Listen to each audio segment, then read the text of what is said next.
Only when you... Greetings, gamers, and welcome to the 172nd live stream from the Misfit Gamer Studios. I am your host, Vortex, and this is D&D Discussions.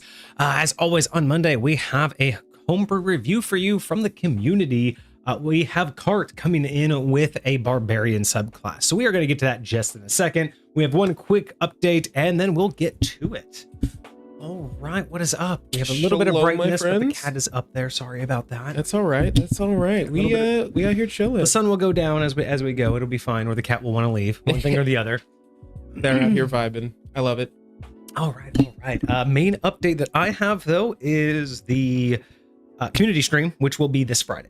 That's like the big thing. Officially, cool. We'll do the community stream this Friday. Perfect. As of right now, it's still tied, so it looks very blue. I get that, like kind of right over here by my face. It also may just be me. I had to readjust yours, so I could actually fix that.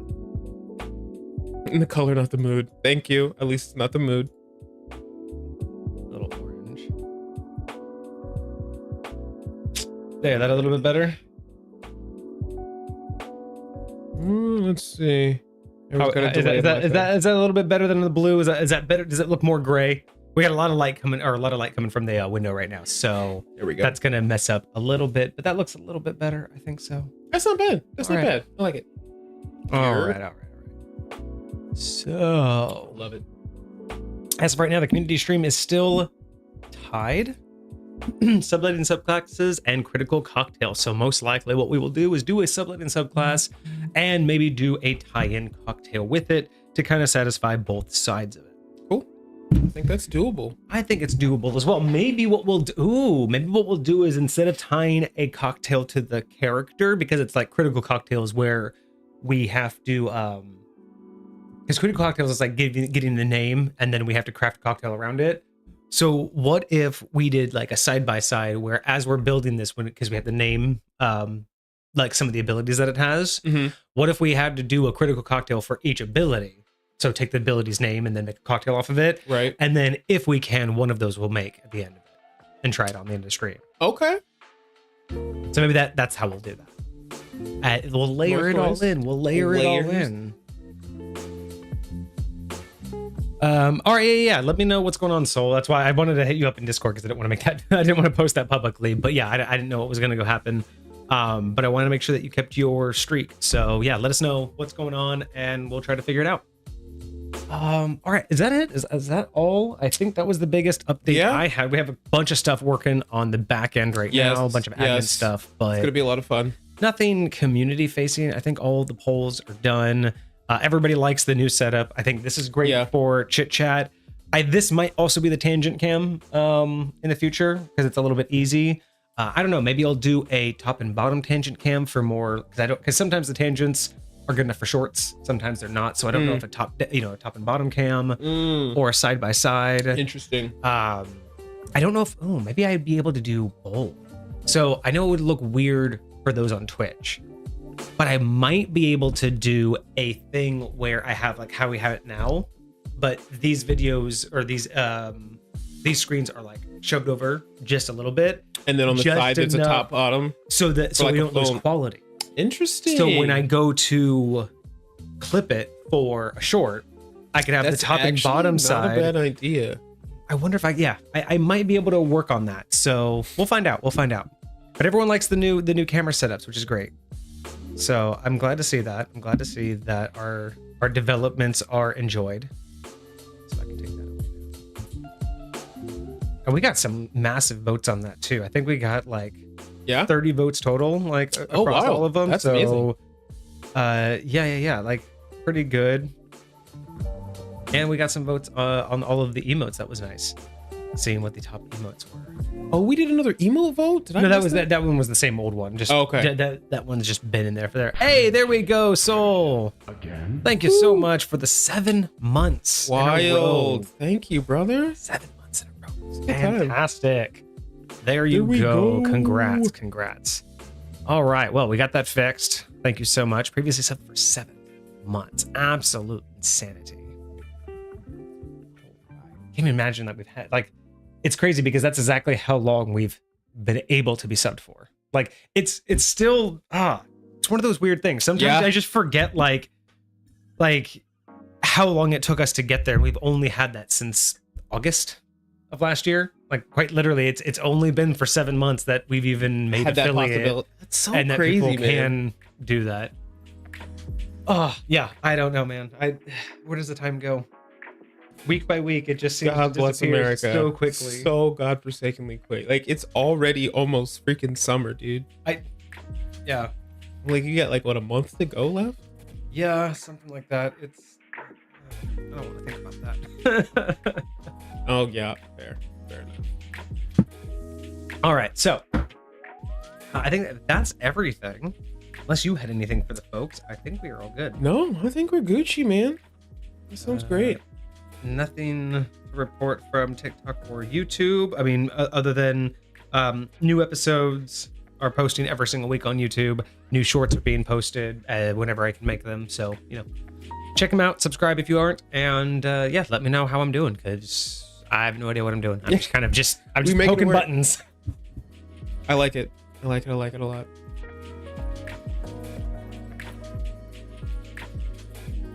Since Unicron. Oh, was that the stream where we finally had that?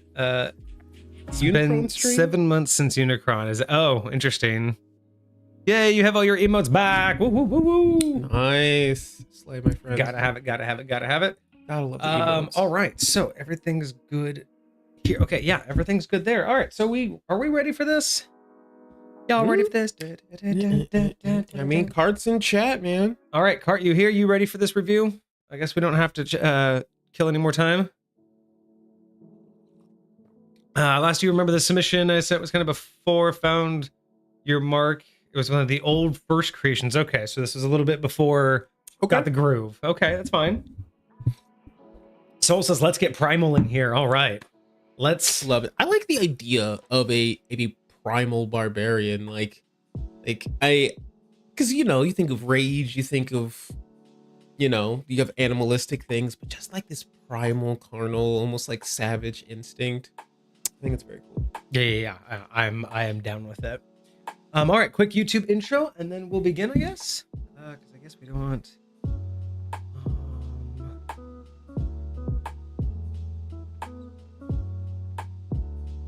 Thumbnail is supposed to be.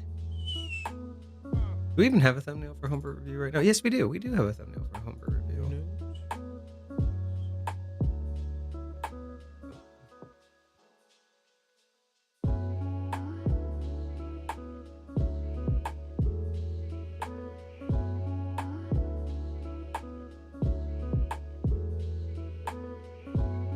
All right, hang on, Cart. We're about to do it. If y'all want to spam the hi YouTube, that would be great. All right, so we got the logo. Yeah. So this is gonna be the new for right now. This is our little logo for Homebrew Review. Oh, at least for just like the intro. Yep. I feel like it's always nice to have like the intro, like this for the intro before we actually just show off what we're doing. Yeah. So I like it. I kind of like that. All right. So quick little intro, and then we'll get into it. Greetings, gamers, and welcome to another Homebrew Review from the Misfit Gamers Studios. I am your host, Vortex. That gentleman over there is your co-host, Kage, and today we have a new barbarian subclass coming to you from Cart. This is a subclass from the primal path of the Primal Warden. Very curious to know what that is. I've had some ideas for a Primal series myself, so it's definitely something that's been on my mind for right now. I'm really curious to see what we have here today. Really curious to see what Cart has for us.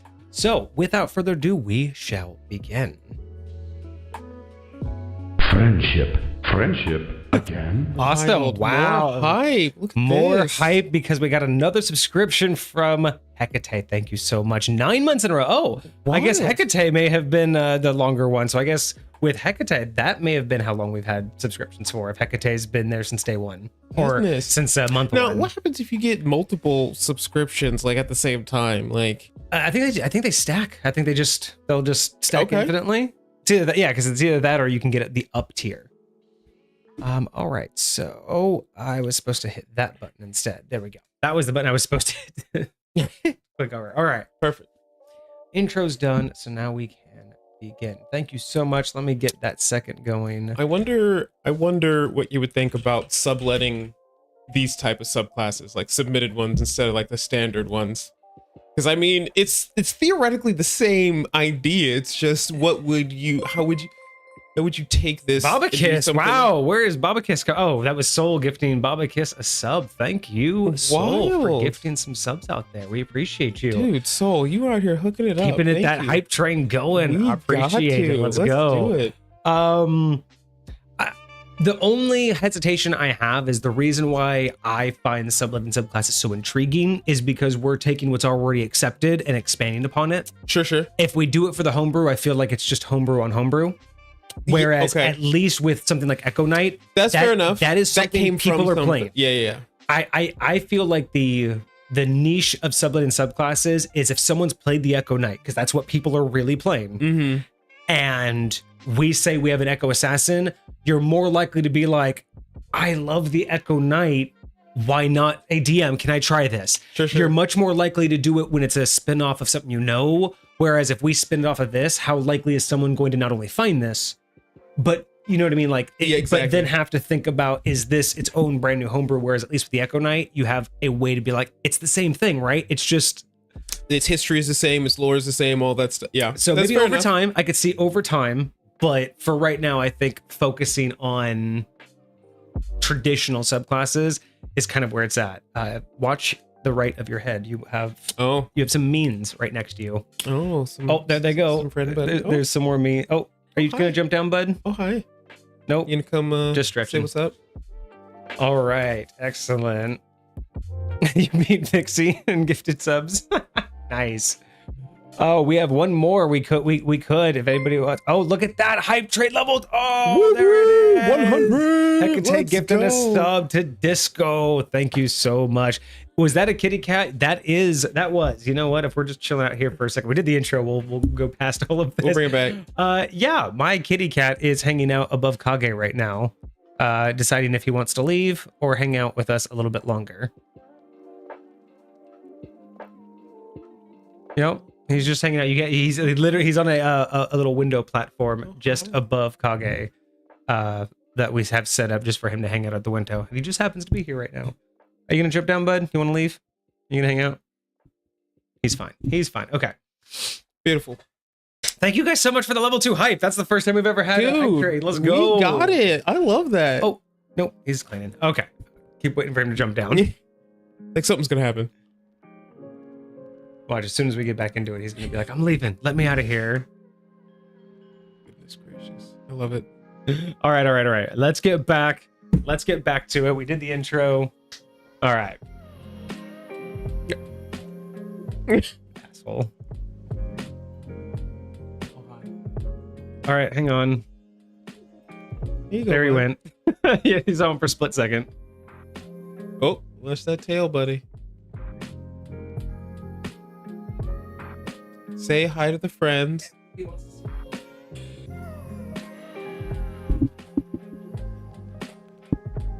Hello. Senior Kaleo. You gonna look up? Greeting all of our buddies. You don't even want to look up at the camera? No. Your pretty eyes. You want to say what's up? Say hi. Oh, hi. Oh, hi. He's a good dude. He's very good dude. When you're very, very curly tail. Yeah, the one that's always unplugging stuff. Yep. Look at that.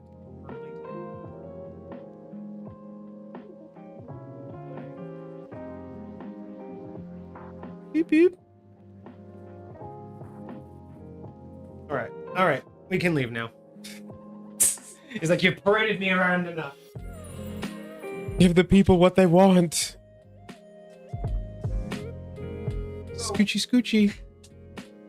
Wild.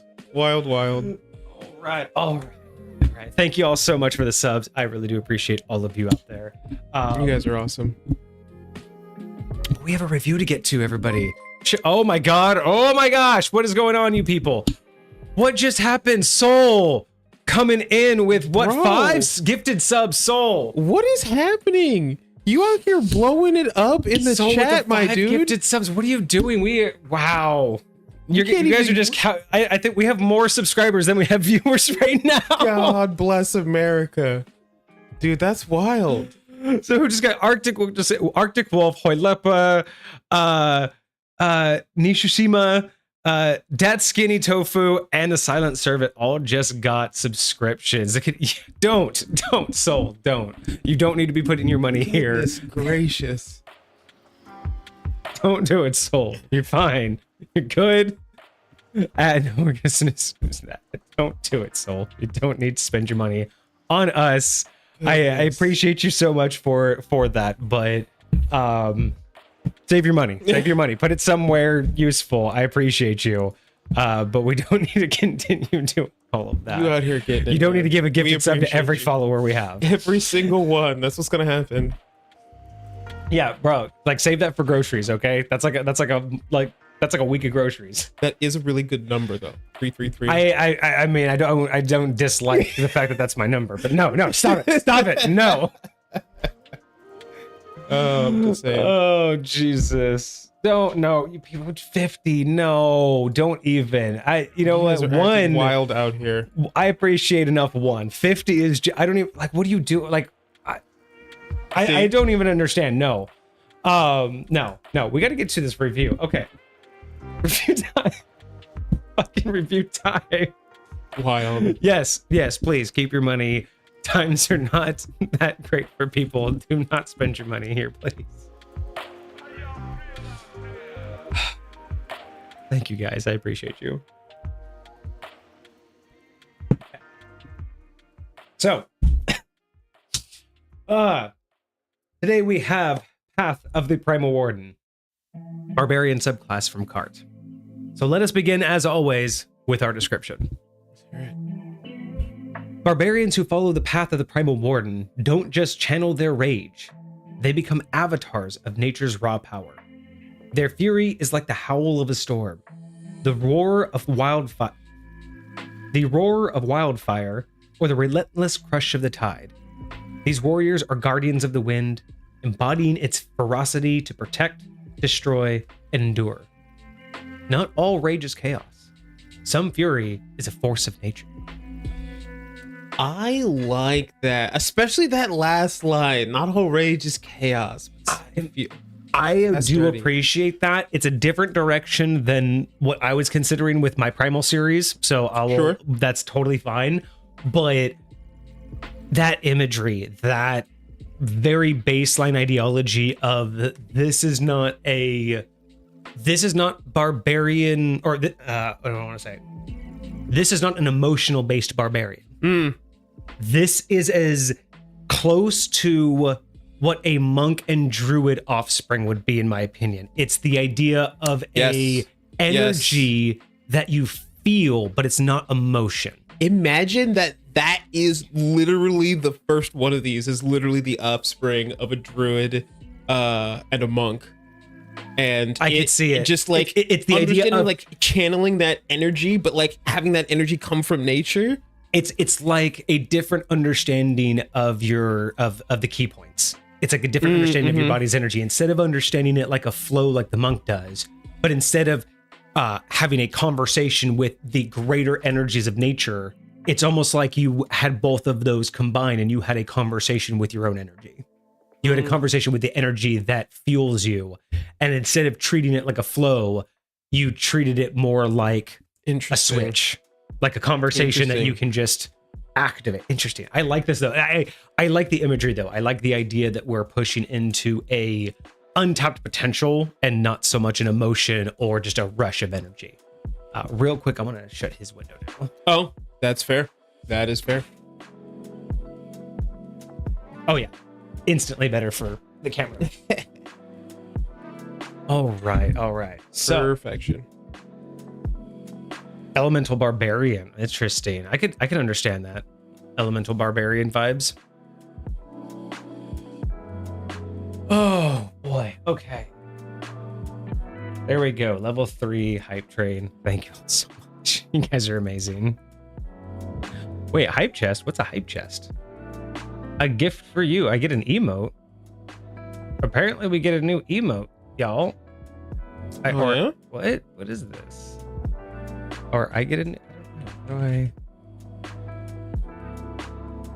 I got that. I don't know what that is. It's a hype train balloon emote, dog. apparently. It's a balloon dog. Hooray! I get a hype train balloon dog. Nice. Wild. I appreciate y'all. Thank you so much.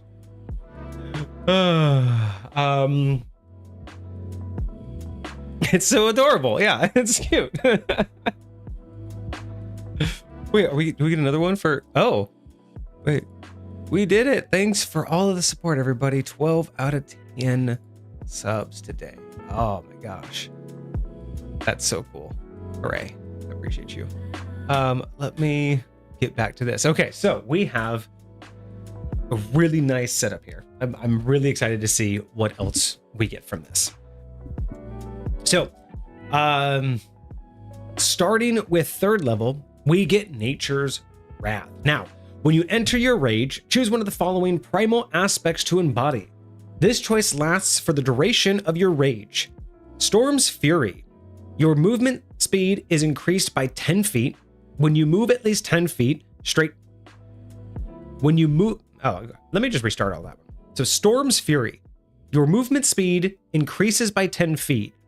And when you move at least 10 feet straight toward a creature and hit it with a melee attack, you deal an extra 1d6 lightning damage.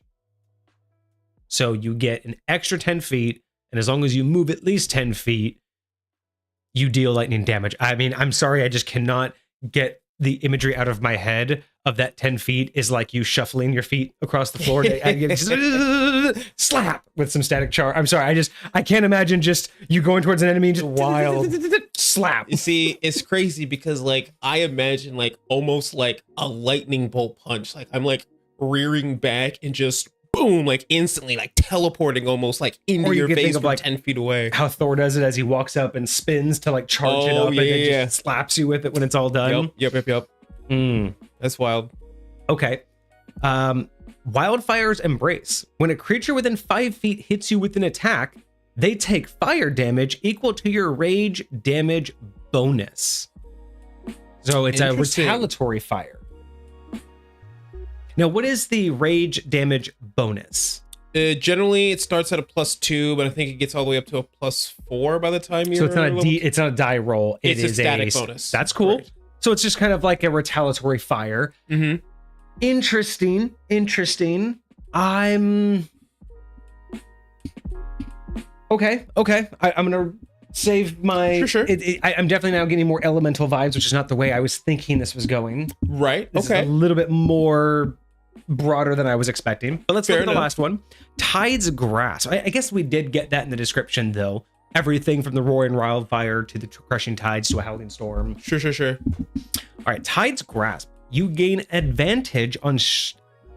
I hate when it's written this way because I read it the way it's written and not the way it should be said. Yeah. Tide's Grasp. You gain advantage on athletics checks, and you can attempt to grapple or shove as a bonus action on your turn. It's like your own version of cunning action, but I like that one. That's my favorite so far. Hands down, that one's my favorite. Interesting. So this is specifically when you rage. I guess depending on how you want to do and you choose things. this during the entire time of your rage. Yeah, so like I swear there was another one. I think it's the gosh, it's got to be like the Chaos Barbarian or something like that, where you every time you rage, you like roll a die and you get like a certain feature added to you for like for the duration of your rage. This one is different. You just get to choose one of these 3 options, which is actually kind of cool. I like it. I honestly, the only thing I feel like it's missing is why didn't we get one for Earth to increase your AC even more? You know, because you already get, when you're raging, you already get immunity to certain damage types. So it's like you wouldn't want, or you wouldn't want to get resilience to like bludgeoning already. But why not like you know, being able to do a stone skin or something to boost your AC by 2 more? I'm just thinking like, because we you know, we have the storm with lightning, we have fire, we have this tide, which I like that we didn't do water damage. I really like how we utilized it. But now I'm just feeling like, why didn't we go full circle and give that one extra nature, which would be earth or stone, or you could go one step further and just be like, why not also give me a defensive one? Because right now we do extra damage and movement, extra damage on as a retaliatory, or we get battlefield control. So the only other options I would feel are health or AC. And I don't think this feels very like a healer. So I feel like it should be AC boosts. I mean, I could see it being self-healing or temporary hit points. Yeah, maybe self-healing. But but you know what I mean? Like I mean, just in terms of like the ways that you could do I could even see it as less of earth and more of like maybe plant life or something like that, and some like stab or salve or something of that nature being more rejuvenating than anything. Like because force of, I mean, even like earthquake, because there's a force of nature, right? We get like, it's not air, it's storm. Sure. It's wildfire, it's not just fire, and it's a whole tide, right? So like, even if you think about like earthquake or something, but that might be more battlefield movement. But I just feel like having some sort of way to boost your AC, I feel would make this feel very complete. I think right now it hits a lot of good areas, but I'm like, man, is that all of the forces of nature? You know what I mean? Like, by really representing everything. So that would just be my only consideration. Okay. But yeah, otherwise, no changes. I really like how these are. Storm's Fury, being able to increase your movement, I think is kind of cool. I like the increased movement, and I like what you can do with it. I like that it gives you something to do with it. It's not just, like you can move a little attack. bit more. Yeah. Right? I do appreciate that. The wildfire, I think the wildfire is the one out of the three that just is a little interesting in terms of representation. Like, you rage, and then like the retaliatory fire, again, just visualizing it, trying to visualize how you hit me, but then you get heat damage. So I kind of look at it. So there's a spell very akin to this, which is Armor of Agathis, and basically you cover yourself in like frost, right? And so anytime someone makes melee contact with you, it's almost like an explosion of like ice blasts back on the attacker and does 5 points of damage to them, right? Well, 5 points per level cast. If you guys at 5th level end up doing 25 points of damage, which is actually kind of cool. So when I look at this, I kind of imagine you're lightweight Johnny Storm, and you just like burst out with this like embodiment of fire. And so like anyone who gets like too close to you, who's trying to do melee damage to you, is it just melee attacks? Yeah, within 5 feet. So it has within to be 5 feet. Yeah. It has to be like I can kind of see that, right? Especially because you're the barbarian, you're gonna want to be getting in melee combat with everybody. So when somebody's coming back at you, then boom, I can't explain why. It's the only one that doesn't. And maybe it's also because whereas the storm and the tide really feel like I feel like maybe they embody it, like they really embody. I was having a hard time picturing how you're looking at this tide being this thing that enables you to grapple. And so think about like acrobatic. Think about a wave. If you've ever been surfing and you get hit by a wave the wrong way, it's taking you wherever the fuck it wants to take you. So I'm thinking this guy is like, imagine the tide like his arm. Instead of coming in with the right hook, he comes in and grabs your neck. That's like a tide hit. You're just going with it, right? It's like they're giving you the advantage on grapple because he's just grabbing you or shoving you. He is the tide. He is shoving. I can see that. Shoving, I can see that. I just the athletics, not as much, and even the grapple. It's like if I'm like holding on to you, if I'm trying to like control you, I don't really see tides doing that. Like I see you getting taken away with it. But that's what I'm saying. Is like imagine you being grappled and he's just doing this, right? It's a different type of grapple. It's again, it's a primal being. He's not. I don't imagine him doing anything professional. I get the primal. It doesn't feel like it fits with the tide. Oh, I think it does. I think it truly does, because tides are, especially with how tides can take you out to the ocean. It's not taking you anywhere. It's just you're just sitting there. Like, but I mean, it's grappling you. Yeah, but exactly. But the same thing in the tide. The tide's the thing that's moving, not you. Exactly. But this tide's not moving, which is where the disconnect is happening for me. Okay, I think it makes perfect sense. I think the wildfire for me, so I think the wildfire makes the most sense. I think it makes the least, because I would think that the wildfire would be, because you think wildfire spreads. I would think that this would allow you to like chain attacks or do cleave attacks. Like This makes me feel like I should be able to hit multiple enemies because a wildfire spreads. Yeah, I could see like maybe when you hit an opponent, like it does like splash fire damage to anyone within 5 feet of the target that you hit. Like I could see that maybe, Yeah. but again, I think that the fact that the fire's on you and it's spreading to the enemy when they come in contact with you is exactly the point. Like that again just adds to the flavor of exactly what it's doing. So like I don't know. It's so weird. Like you always say, we always have opposite opinions on a lot of these things, but Right. this is definitely one of them. So Cart says never got to put, but that goes for any creature within 5 feet of you. So if you were surrounded, each nearby creature would also receive the damage for crowd control. So if you get hit, you just do Explode. a burst. You just do burst damage. It's So it's like Thunder Wave kind of. Yeah, it's an AoE. You just burst. Everyone within 5 feet gets hit. Interesting. That's wild. Oh, and Soul says there's an ability called Heated Body that What? you can get for fire-based creatures. Heated body? I've never heard of that. That's wild. So okay, so wildfire is like a burst. You hit it and then it like bursts around you. Everybody gets hit. Lightning, you can do lightning damage, and then with the tide, I still feel like there's one missing. I think overall, I I could feel totally like see another one. I don't feel like necessarily like it feels potentially incomplete, but I wouldn't say as an ability for this level. I feel like I need more. I 100%. That's exactly what's going on in my head. Is it feels lore wise incomplete, Sure. but this is more than enough for this level. I just feel like there's just like, is that it? Is there only 4?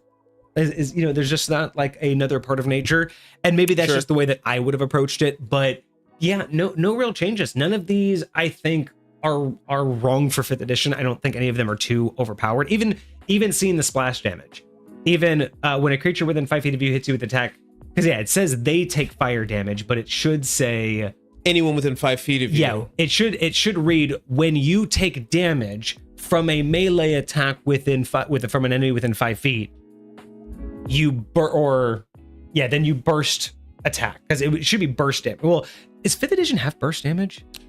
Is that not terminology? burst is not a terminology that you use in 5th edition really. Earlier editions, burst damage was that because the damage indicated it indicated a 5 foot or technically a 10-foot radius. Sure. So the whole point was a burst meant anybody within 5 feet. So I'm curious, there's no terminology for that in 5th edition that just means an immediate air. I guess they would just call it AoE of 5 feet. Thunderclap. You create, well, maybe I'm wrong. You create a burst of thunderous sound that can be heard for 100 feet away.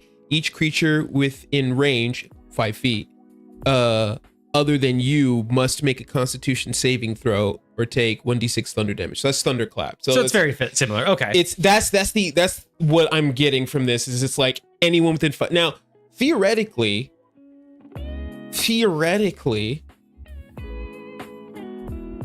I could totally see this working. Again, I liked the way I thought it originally read, where like it was very similar to Armor of Agathis. Somebody hits you, that person gets hit back with fire. If it's gonna work this way, it almost makes more sense that you just say whenever you take damage. So even if somebody hits you with a ranged attack, you just still burst burst. damage. If there's nobody there, there's nobody there. And I but think it should also hit allies. Like it's kind of almost like it's like literally an automatic reaction. yes, If you're kind of like, like you said, the Human Torch, you're just gonna do that. Now, here's another option for this. What if it read the way it reads now, right? They take fire damage equal to your bonus, right? Starts that way. What if at level 10 it turned into burst? I would not mind any and or all of these upgrading as we go forward. Like would be really cool. But I think it should start the way we first read it. Right, it should right. be a direct one-to-one retaliation. Then later I would like to see it anybody within 5 feet. I could totally see that. Sounds way better, because I can also imagine like the Storm's Fury. I imagine like I would upgrade Storm's Fury instead of more distance. I imagine like, so let's say at level 10, it goes from one person with fire damage to everybody within 5 feet. Tide, maybe you could, I can imagine grappling 2 people or pushing 2 people that are within range. Like you could shove 2 or just like chokehold 2 people. That'd be kind of dope. That would be kind of cool. And then Storm, instead of increasing the 10-foot distance, I would say that you can use the extra 10 feet it gives you to go in any direction. Meaning you can kind of do you can float up for 10 feet and then do like a strike down attack. Oh, kind of like Thor from Rivals? Yeah, kind of something like that. I think like being able to say that you could use that extra 10 feet to go up could just be kind of a clutch opportunity to hit flying creatures, to be able to just move and gain advantage on an attack, to be able to traverse something. But because it gives you an extra 10 feet and it gives you that extra ability, that I would do extra damage, but the idea to like jump up and then do a thunder. I would even say using that particular movement could avoid provoking attacks of opportunity or something like that. Yeah, you could it's like basically your own disengage. Yeah. I would totally be okay, because that's when I'm looking at these, I'm like, those would be the progressions I would see like at level 10 or even later after that. Wild. So probably not what we're gonna see, but just some cool ideas. But otherwise, I think Nature's Grasp is really cool. I don't think it's overpowered. I don't think it needs any changes. I'm not mad at it. Not at all. I would like to see one more. Sure. Doesn't need it, but I feel it would feel more, like you said, more You're complete. looking for it. Yeah. All right, moving on. And before we move on, so far, I don't think we need to continue every single time to go through every step of the main class. But as of right now, from what we know of the standard barbarian, I think this fits very well so far with the standard abilities that we're getting. Mm-hmm. I don't think that there's any misalignment with feeling like a barbarian, let alone what we're getting 100%. with the subclass. I don't think you get unarmored movement yet, but you're going to get an increase to your movement speed anyways as you go on. So like having like one on top of that later is very cool. I know you have like danger sense where you get to like have advantage on dexterity saving throws. So I would also like to point out that this is one of those rare gems for barbarians in terms of subclasses, because the classic issue of barbarians not being able to use magic while raging, the fact that you get elemental damage yes, to what's yes, the word I'm looking for, to subsidize yes, magic. exactly. I want to point that out. That makes this unique in terms of options. That's huge, because especially you out the can gate, essentially do magic now. Not the same way. You can't do spells. Sure, But you are going to be able you're going to be do- able to overcome those resistances, whereas in the past you wouldn't be able to. Yeah, you're not Like, just going at to be all. punching, and you're not just going to be throwing an axe. You're actually going to be able to like do some extra. So I really, really like that. Strength checks. So I will say this. Theoretically, I just realized this. Tide's Grasp.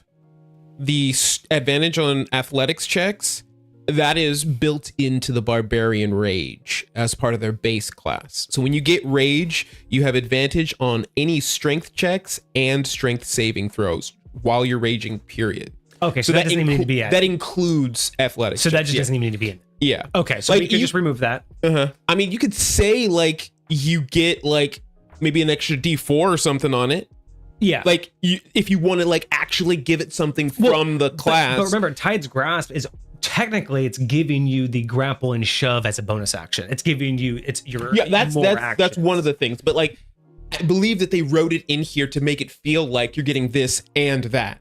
And because you're already getting that, if you actually wanted an and to give it, like you could do something like you could make it even more powerful by giving it like an additional D4 if that's something you needed. But like you said, it does already have like the grapple, you know, Right. potentially that could be enough. I like that. But Interesting.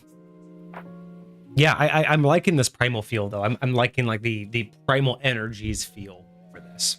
very much. All right, so moving on with Primal Resilience at level 6. The wild protects its own. You gain resistance to one of the following damage types, your choice: cold, fire, lightning, or poison. You can change this choice whenever you finish a long rest, reflecting the shifting nature of the wild. So interesting dichotomy here. The old school brain says, man, I feel like you'd want to select one for like the longevity of your character build, but 5th edition mindset says that works perfect. Being able to just every day have a new resistance type that reflects all of the resistances. I'm down with that. I like it a lot.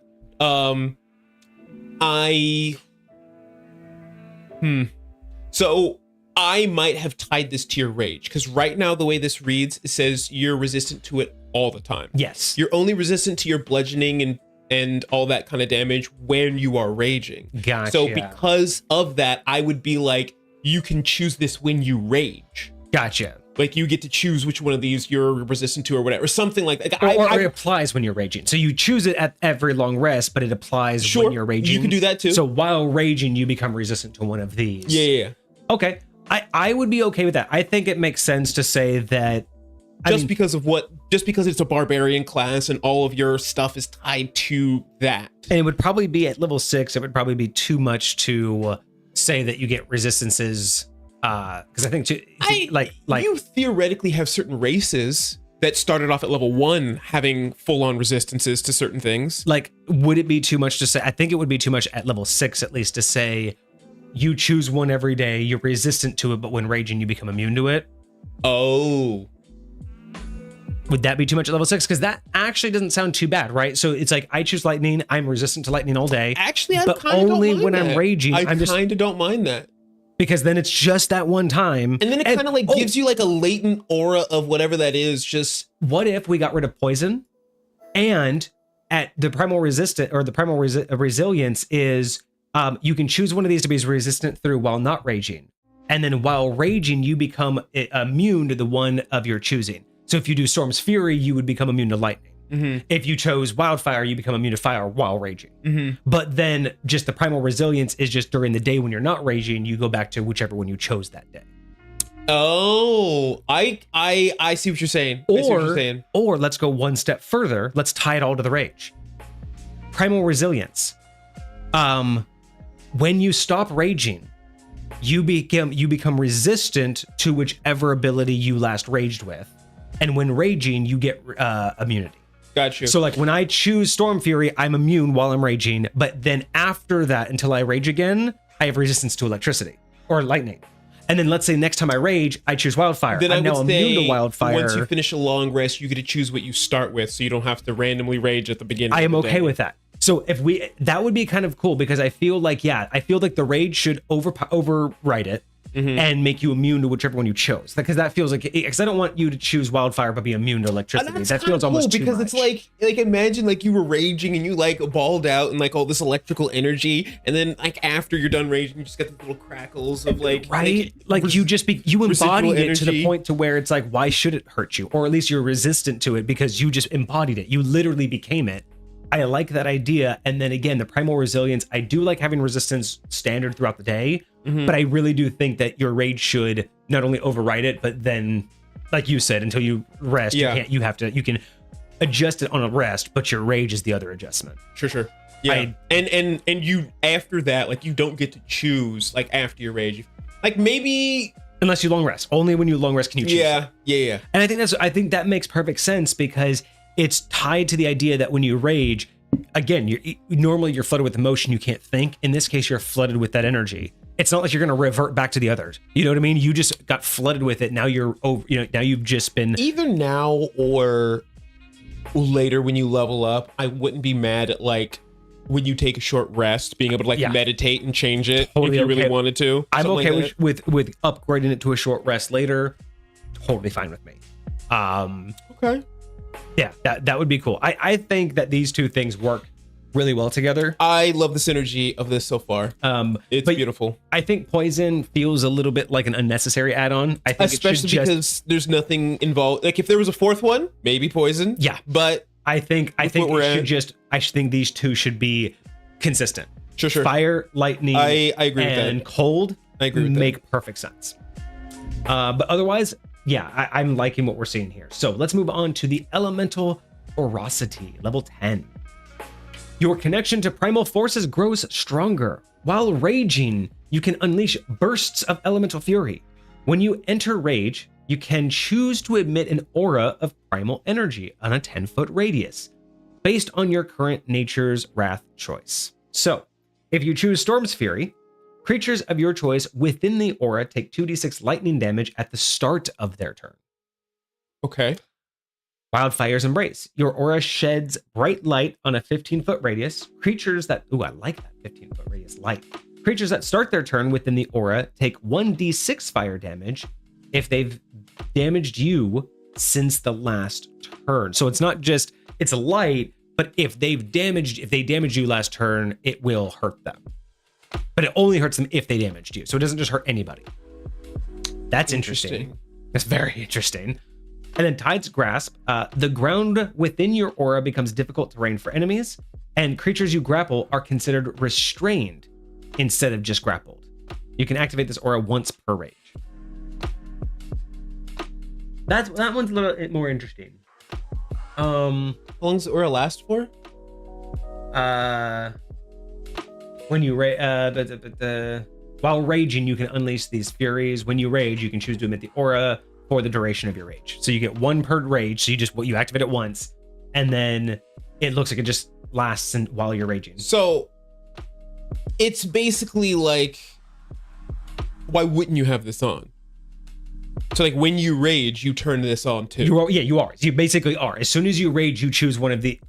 These are basically add-ons. So it just feels like it's upgrading what your choice is. It is. So if you chose Storm's Fury to get the 10 feet of movement and the lightning damage, you also have the aura for 2d6 lightning damage. It's just going to happen. And then if you choose Wildfire, you're just going to get the 15 foot. Like these are just automatic. These aren't choices. So. Yeah, so the storm. That's why the statement at the bottom, like you can activate this. I'm like, you're not really activating the aura. It's just what happens when you rage now. Well, your connection while raging, when you rage, you can choose. Well, I guess it does say you can choose, but there's no point in. I guess that's your point. Is technically this isn't guaranteed. It's not going to guarantee happen when you rage, but why wouldn't you? Yeah, it's like if I can now do this and it lasts for the entirety of my rage, why would I potentially miss out on some damage by not activating it right away? The only reason I can see is if you rage like to start the battle, but you don't know, like let's say you're starting minions and you had a rage to like finish the last minions, but you don't want to do it until you get to the next stage, and then you know what the next stage is going to be weak against. The only reason I can think of it is you want to delay it while you're raging. You don't want to have it right at the get-go. But again, very few situations I can imagine why you wouldn't just immediately want it.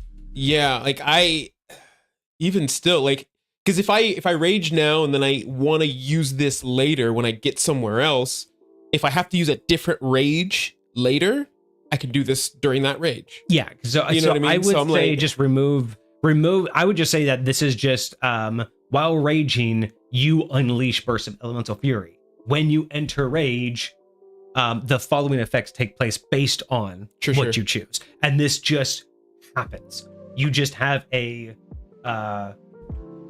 Let's see, creatures within the aura for the so it's like if you choose Storm's Fury to get the 10 feet and the lightning damage, you now have a 10-foot aura of lightning damage as well. Like, I don't know why I would not want that to be on. If I'm choosing Storm's Fury, why would I not do that? If I'm doing the Wildfire's Embrace, this one says I shed light at 15 feet.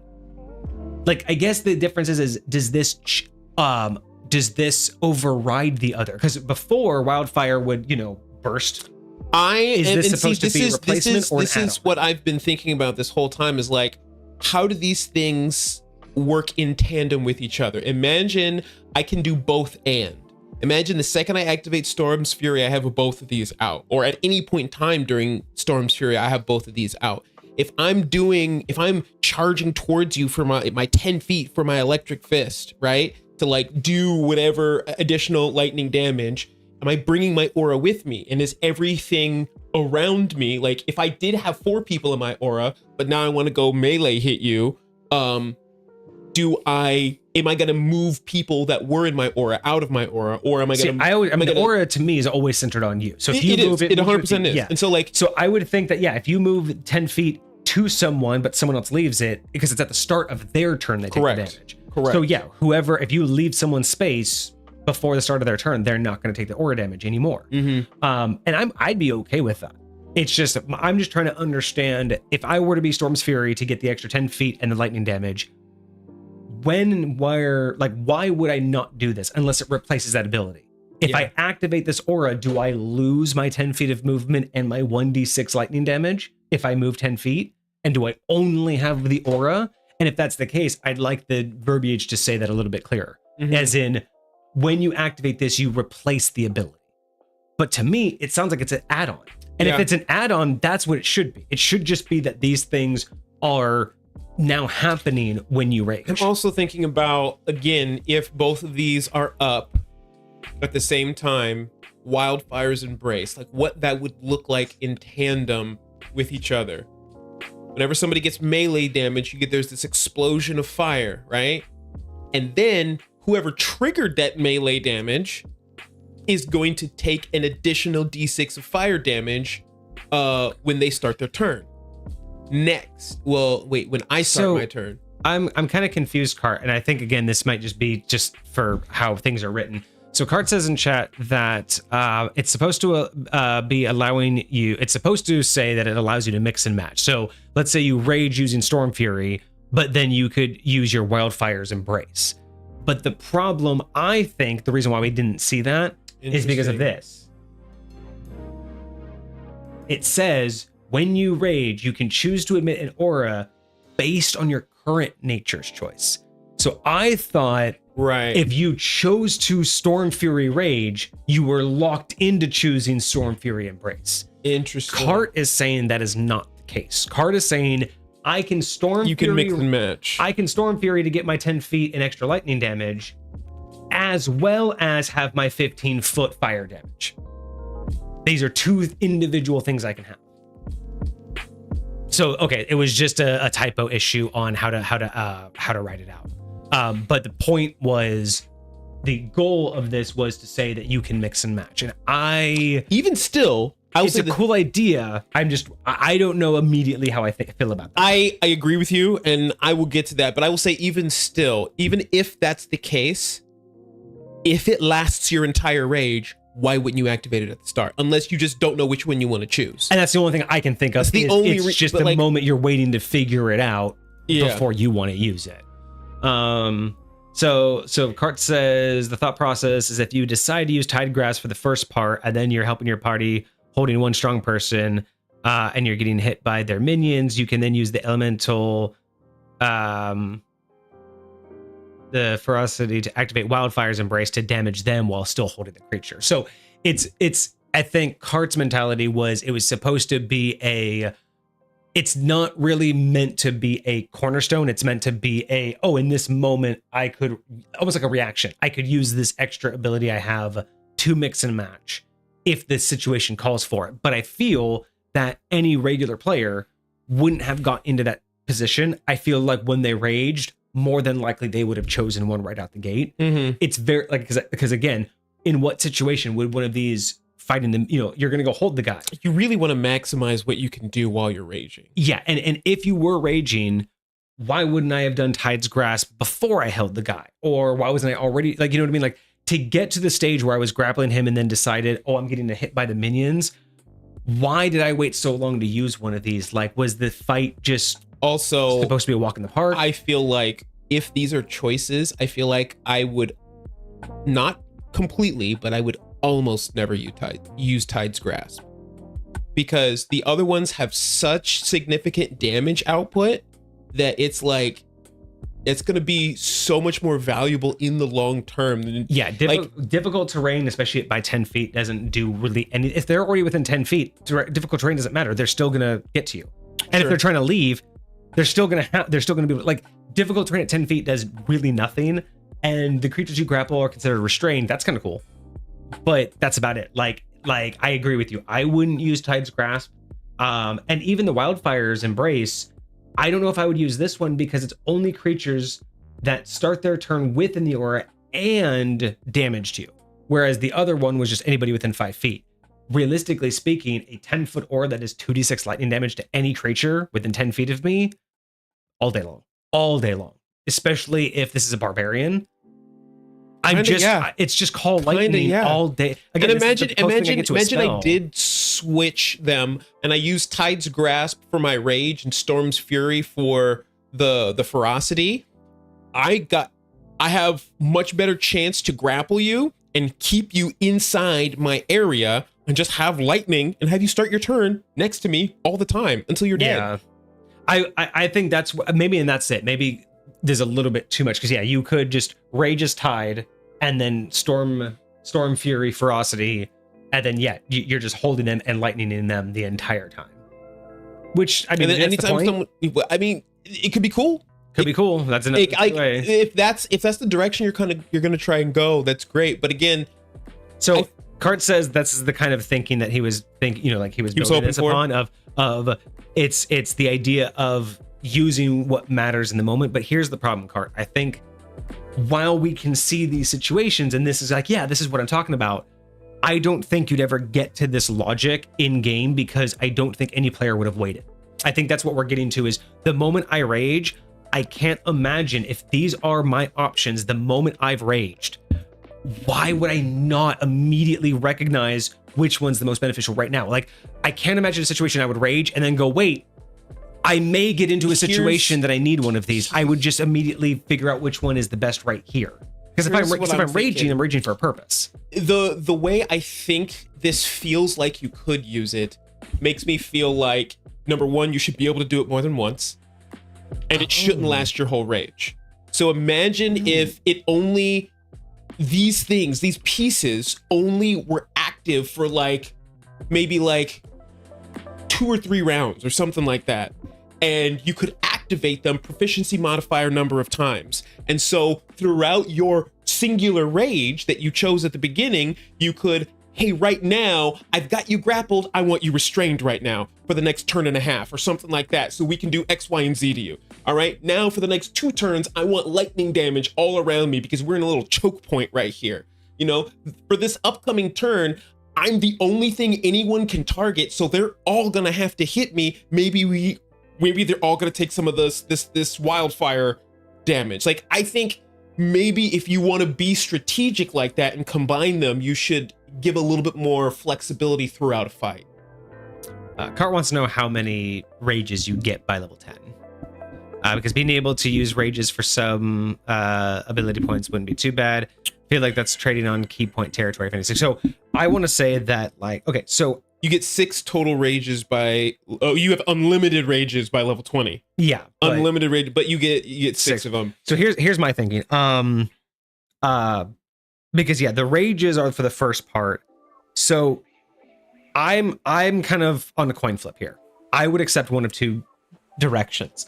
I am not a fan of the mixing and matching as is. Okay. As Cart has intended. That's just not where I would go. I would take either side of this coin, and this is kind of from my high point of view, as well as my understanding that 5th edition works differently. I think I would prefer them to be locked together. I would prefer them to be directly upgrades. If you choose Storm Fury, you also get the aura just guaranteed for the whole rage. When you do Storm's Fury, you get the extra 10 feet, you get the lightning damage bonus, and now you get Storm's Fury, and now you get the 2d6 lightning damage, right? I'm totally fine with that. I think Wildfire should be on top of that. Anytime you get hit, you burst damage, and anybody within 15, because you only burst damage 5. Mm-hmm. But anybody now within 15 who damaged you last round is specifically hit retaliatory. I think that's a better upgrade, right? Because you're doing both. If someone melee hits you, you burst on them, and then if they get back to 10 feet, they're still within 15 feet of you, and they get hit again. Sure. I'm totally okay with both of that, right? The Tide's Grasp, basically adding on to what you're already doing. I would prefer that, especially for high point. However, looking at it from a 5th edition point of view, I think Kage has it 100% correct. You should be able to rage with one of the first ones, and for 2 or 3 rounds is perfect, and 2 rounds actually I think is better. I think you might be because these all activate at the start of their turn, so that would activate twice. Yes, I think 2 activations would be fine. 3 I think would be less strategic in my opinion, because again, combat doesn't last that long. Sure. But I think you have it 100% correct for 5th edition. Is you activate one of the 3 to start raging, and then for 2 rounds, a number of equal to your proficiency modifier, you can activate these while raging. And just anyone, you can do Storm's Fury for 2 rounds. And for 2 rounds, anybody within 10 feet of you is taking lightning damage. And then after that, you can burn another one and do wildfire. Or, and I don't know if you should be able to do all of them. I don't know if you should be able to do them back to back, or if you can't do, if you have to do one and then the other. Like, if you can't do 2 in a row. Oh, gotcha. You can't activate another while one's active or something like that? Yeah, or you can't do Storm's Fury. Oh yeah, they can't stack, so you can't do Storm's Fury and Wildfire at the same time. Or maybe you can't do them just back to back. You have to do, if you do Storm's Fury, you have to do at least one of the other ones before doing Storm's Fury again.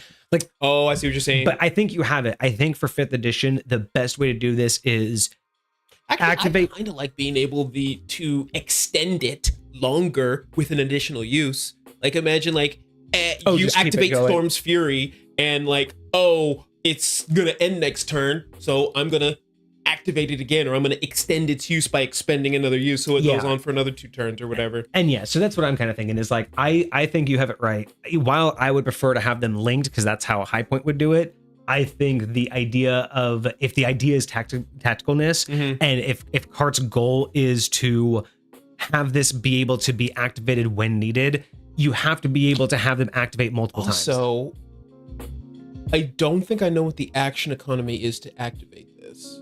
It's when you enter rage, you choose to do it. So his is at the start of rage, you have to choose. But I thought we were talking about waiting. No, anytime during rage. It just says that it doesn't have an activation. It just says that you can choose to emit the aura at any point. I feel like, so it's not like a reaction, a bonus action. It's just is. You just say, hey, right now I'm starting to do this. But then theoretically, somebody could read that and say, it doesn't have to be on my turn. I can do that anytime. Correct. As far as I read that, as it says, you can activate this aura once per rage. I do think it should be tied to something, like probably a bonus action, because barbarians don't use it for a lot. Right? Yeah, you use bonus action to rage. Yeah. And if you use Tide's Grasp, you can also use it to grapple. I mean, I also don't, I could also see a reaction as well, because kind of like the whole point about Kart saying it's to react to a situation. So I could see a reaction, especially especially with the one where it says somebody who's damaged you. Like if somebody's about to damage you, like boom, reaction. And maybe each one is different. Maybe Storm's Fury is a bonus action, Wildfire's a reaction. You know what I mean? Like, maybe it doesn't say they all have to be the same thing. Sure. It just, that's very fair. So that's very fair. I like that. I think Kage had it better where they should be able to be cycled throughout the same rage, because I think that accomplishes Kart's goal. Yes. The best. That's the best way that I can see to do what it feels like I think they're trying to do. Yeah, because especially that situation where I do Storm's Fury, I'm covering battle, and then, or no, I don't do Storm's Fury, I do Tide, right? Yeah. And then we're in this battle, and then I grapple this guy, and all of a sudden he calls minions, and then they're coming to me. I need to be able to react to that situation. And that was my problem, is by that point, if I'm tackling him, why didn't I already do Tide's Grasp to guarantee he wasn't going to go nowhere? Right? You know what I mean? Like, the fact that I waited for his minions to call, I can't imagine how long that took that I wouldn't have activated the Tide already. Yeah. Or the call lightning to sit there and, like you said, I've already got him grappled, just call lightning, call lightning, call lightning. But if I could do these things all at once, right, I would have raged with Storm Fury to get across the battlefield, or with Tide so I can get to him, right? But then I would have used Tide's Grasp to guarantee I grappled him, and then as soon as his minions come up, then I turn to Wildfire, destroy all of his minions, and then before I lose grip on him, I turn back to Storm's Fury to do some damage again, before I go back to Tide to make sure he doesn't move, for the rest of my buddies to pile up on him. Like, I love this idea that every couple turns, I'm just switching it up. And that, I think, hits that lower aspect of changing with the wilds, changing with the tide of the battle. Yeah. So yeah, I think I'm 100% backing what you said for the more universal 5th edition. Sure. High Point, I like the idea of it just being a direct stack. Because again, I'm always personal about, with High Point, it's all about focusing your efforts and getting better at what you can do. Very rarely do you get the benefits of variety. Yes, and I will say that is exactly what my instinct would have been when I first looked at this. I was like, yeah, this should be an upgrade. But hearing Kart's goal, that's the only reason that took me that other direction. But also, I think, not like necessarily like this is where you should do this, but having that idea, that concept of being able to strategically like play with stuff, like I like that, which is why I like the idea that Cart was bringing to the table, and I wanted to find a way to make that work. But even if it's like you said, for High Point, this particular type of subclass would go the upgraded route. But even if there was a different type of subclass where it made a lot more sense to have that mix and match, like imagine like a gunslinger with like a revolver that could do different things based upon whatever. I don't know. Well, like, and again, the biggest reason why High Point would handle it differently is because High Point has, just like what we talked about recently with the action economy and the history of leveling and just some of the history ofs that we've recently done, I still game in a much more narrative foundation where it's more about the story than the mechanics. And that's why, for me, more often than not, it's about the progression of your skills and in the specialization in what you do. But I can recognize that the current state of gameplay and the current way that the that 5th edition and the community play, you're absolutely right. Being able, you and Cart have the best idea, is while I would prefer a specialization, the way that people play it, you two have the better idea of it should just be able to be flipped and flop because it's not super powerful, right? In High Point, you'd probably have some way better abilities because you're specializing. right. But for 5th edition, being able to adapt that quickly and that specifically, I think is going to be the reason why people choose this. Because nobody wants a one-trick pony. Like, that's not what 5th edition's about. 5th edition no longer benefits the one-trick pony. You have to dabble a little bit. And I don't mean multi-class, but every class has to not necessarily do a little bit of everything, but they have to give you options. You can't just rely on the one thing anymore. Yeah. Back in the day, you could, because narratively, it was fine. But when you have DMs and players who aren't always on the same page, and they're building things separate, the DM could build an entire counter that if you were a one-shot, pony or one-trick pony, you would literally not be able to do anything that fight because the DM would forget what you do and give you an enemy that you can't hit, that you can't touch, that you can't damage. And that's not fun, but that's where the difference between a narrative-based game used to be, where the DM would never do that unless it made sense for the story. Like, the DM wouldn't specifically be like, oh, that's right, you all you do is fire damage. Unless you walked into a fire palace or an ice palace with a ice dragon, I'm not going to be like, oh, you have only ice spells. Well, today sucks to be you. We're doing nothing but ice monsters today because I felt like it.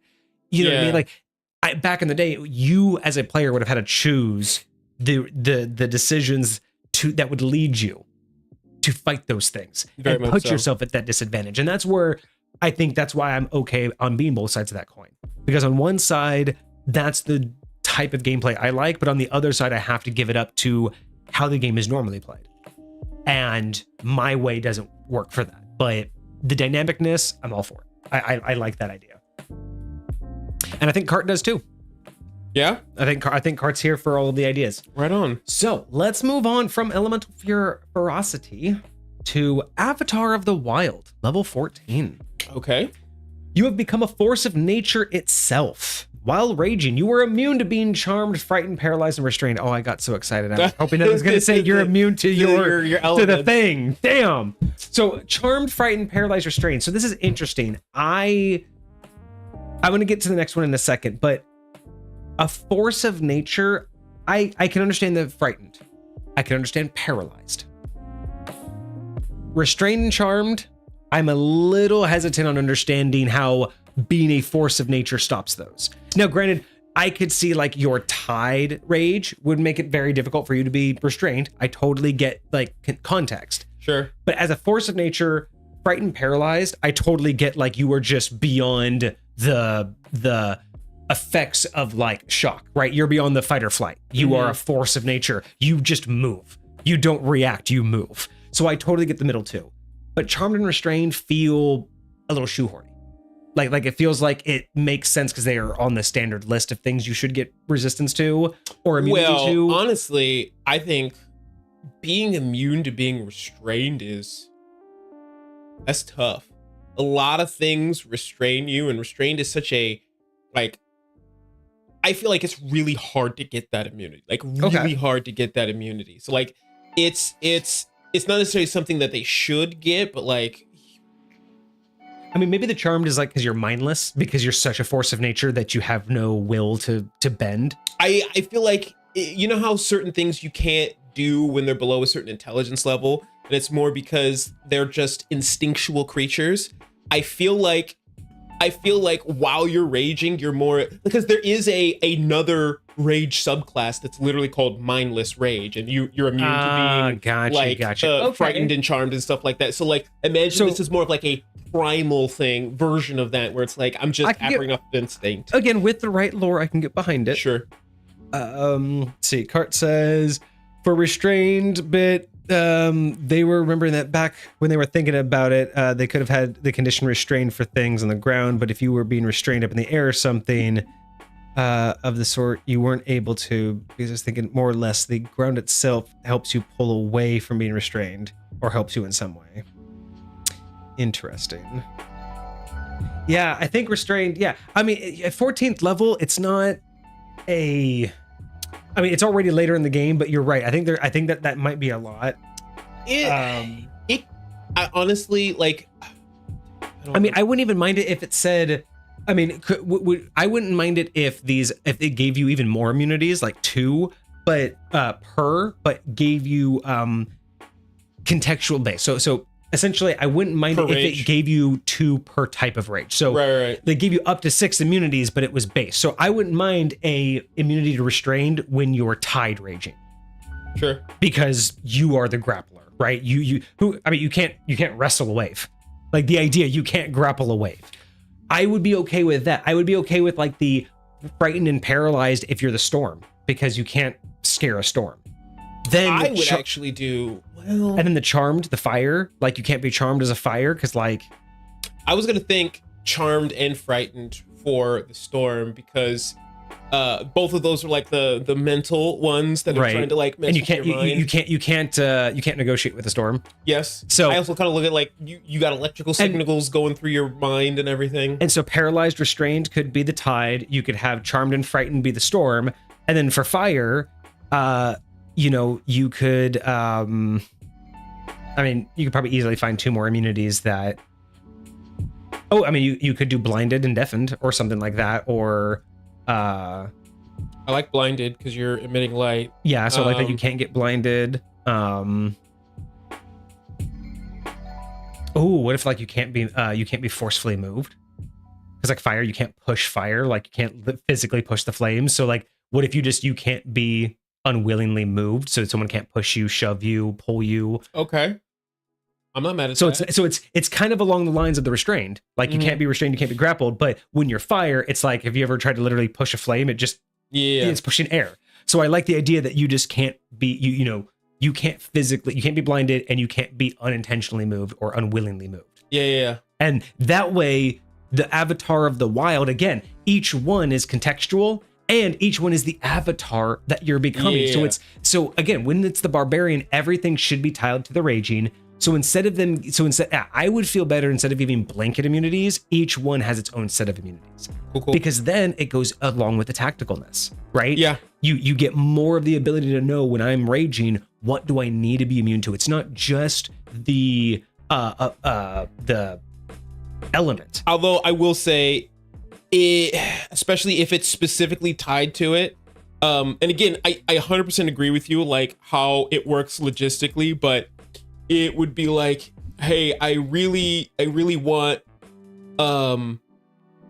because earlier you get resistance to, that's in this one, you just choose it at the beginning of the day. But imagine you really wanted to be able to grapple, but you also really wanted to be able to be immune from charmed and frightened. Like, this is like, if you choose that rage, then you have to be immune to this one thing. So I will say, yes. I feel like that, I mean, while most people think that the more you can do, the more tactical you can be, sometimes the limitation's the tactical part, right? Because if I could just do any combination of them, well, then you are tactical, but you're more just versatile and useful. Yes. Tactical means using what you have when that's all you have. Right. So having to choose between doing the lightning damage or not being able to, have a certain immunity, it's like, that's the part about what's the most useful. For me, the most tactical I've seen from this particular one is the last ability that we're talking about, where you can but the way they had intended it of being able to mix and match, like yeah. that feels very tactical. Like, okay, I can choose this and then I can add this if I want to, but like that kind of feels like what you're trying to get at. Yeah. I do get the having restrictions and I think like, you could just have more fun because you can add more to it. Like again, Yeah. using that name, Avatar of the Wild, really just lean into again. I don't disagree. I think it. And again, well. like you said, the first ability gave us the directive choice, right? The type of rage. The second ability that or the last ability that we just talked about gave you the variety, right? The mix and match. This one I feel would be good to go back to the bare bones and go back. What is it that you're getting because of the rage choice? Yeah. And then the next one could be another variety pack. This will be the last one. What's at the end? Oh, is just okay, yeah. So this is their capstone, so to speak. So yeah, my suggestion, regardless of which direction, I would like more immunities, but directed at which one you choose. Sure. I think that would just be a lot more fun. The other option we get though with this ability is that when you are reduced to 0 hit points, you can choose to remain standing and conscious until your rage ends. When the rage ends, you still have 0 hit points, you fall unconscious and must begin making death saving throws as normal. You can use this feature once per long rest, but once you reach 0 hit points, your rage does automatically end, right?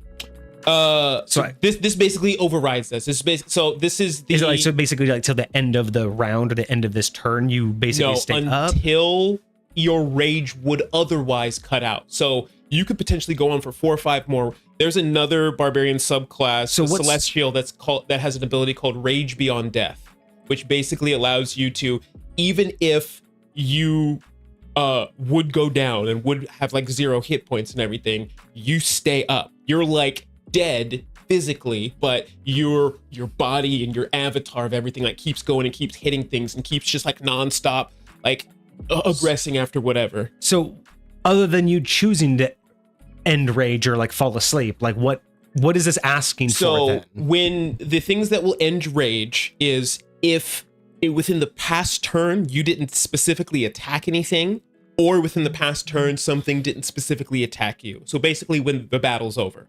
Okay. So for whatever reason, if you go an entire round and nobody hits you, and also you go an entire round and you can't hit anybody else, your rage is going to die. And at that point you would drop. So in that particular case, what happens the next round? Someone hits them.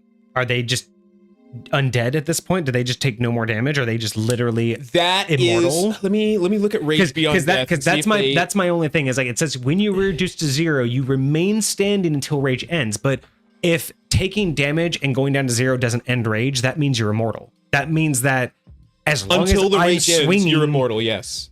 I think that's kind of... So here, I'm going to read Rage Beyond Death. This is the Path of the Zealot capstone feature. While raging, having 0 hit points doesn't knock you unconscious. You still make... so this is a little bit different. You still make death saving throws and suffer the normal effects of taking damage while at 0 hit points. However, if you would die... due to failing death saving throws, you don't die until your rage ends, and you only die if you still have 0 hit points.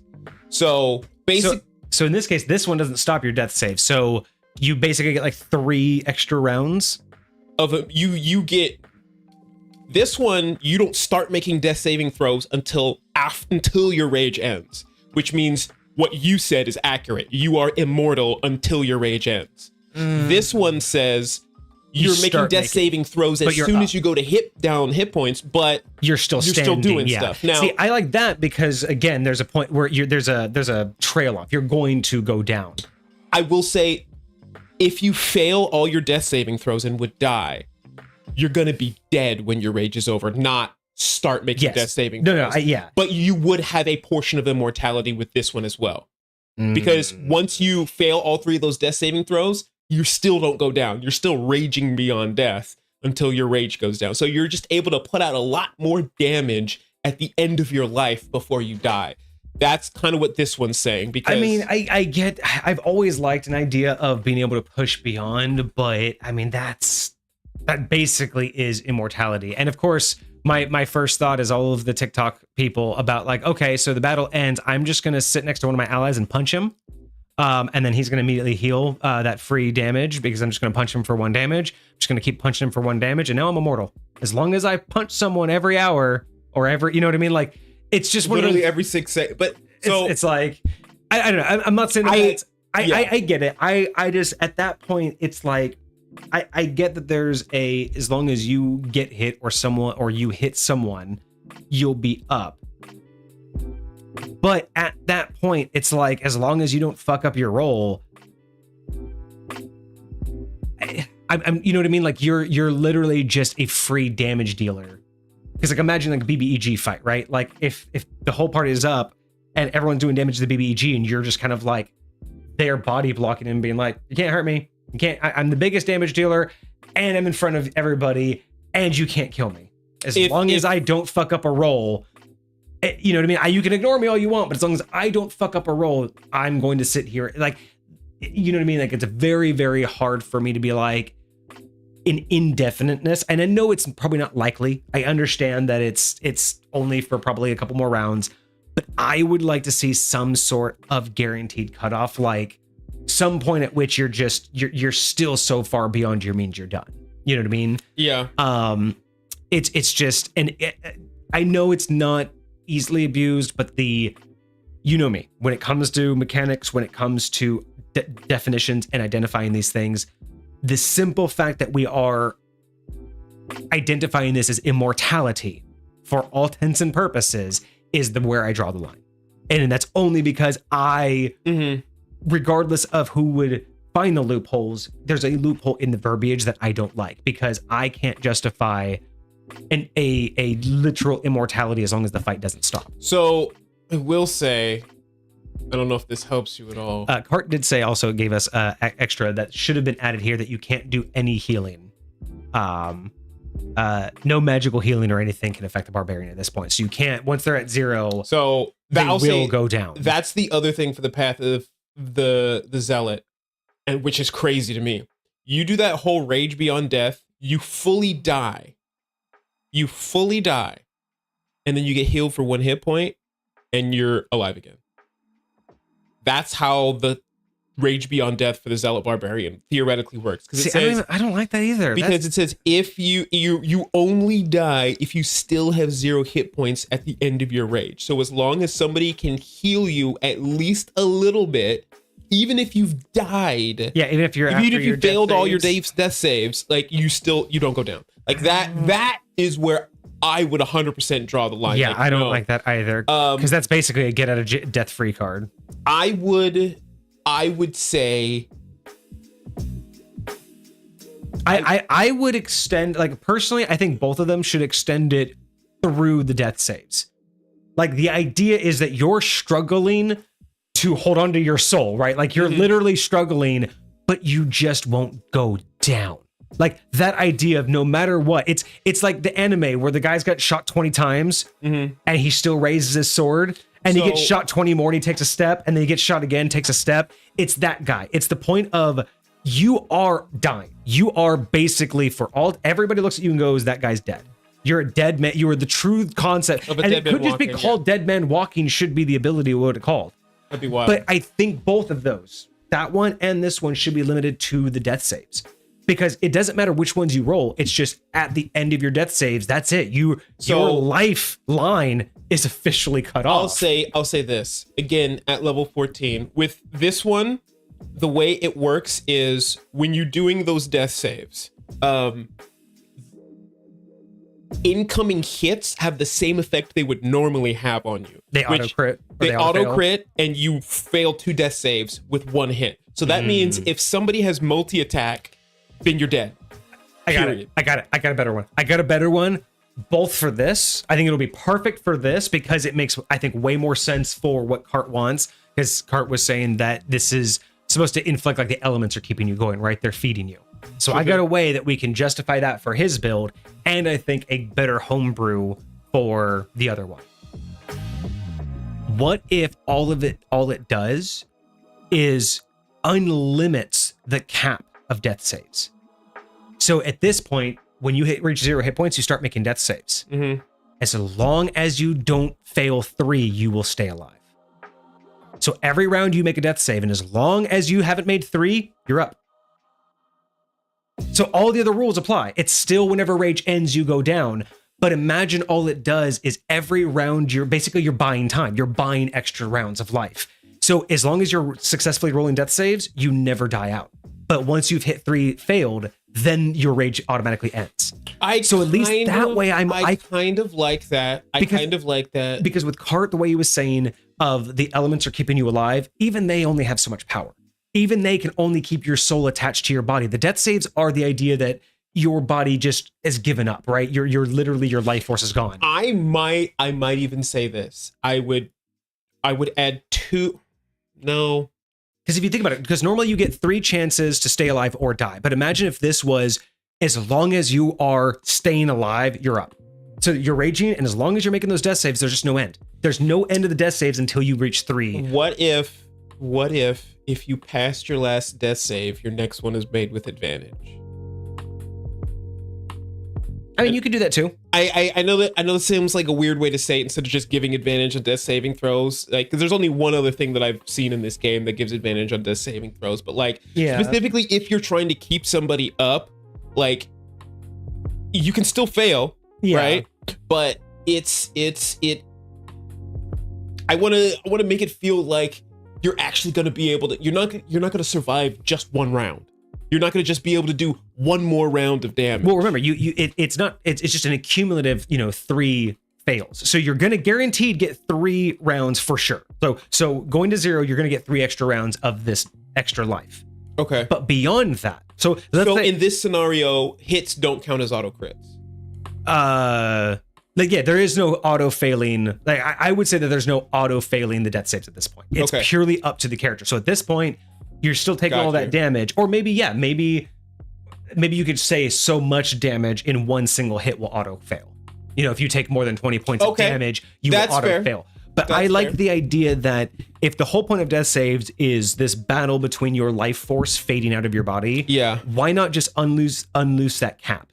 The point is, normally you only get 3 and then you stabilize yourself. What if this idea of keeping you alive is that as long as you didn't fail, you're kept up, and you're only kept up as long as you're raging. So the moment you rage, you just fall unconscious as if you've succeeded all your death saves. Sure. But here's the thing, kind of like how you think about a zombie. If a zombie continues, their body's going to degrade. Even though you've succeeded all your death saves, let's say you're on death save 10, right? And your rage, and let's say you've succeeded them all, so you're just going to pass out. But let's say you're on rage 15 and you've already failed 2, and you roll another failure. The idea that you still die makes sense because you push so far beyond your capabilities that you don't. So it's not like, I like the idea that you can still die. I still like the idea that it's not immortality. I definitely agree with that. But I do like the idea, as long as you're raging, it's almost just like this indefinite. You could potentially go for as long as possible if you keep holding on. And you could just say this. Let's say you go 6 extra rounds, but you failed 2 death saves and it's round number 7. You could be like, I'm done. I got 7 extra rounds. I'm just going to pass out here because I don't have 3. So I'm just going to pass out.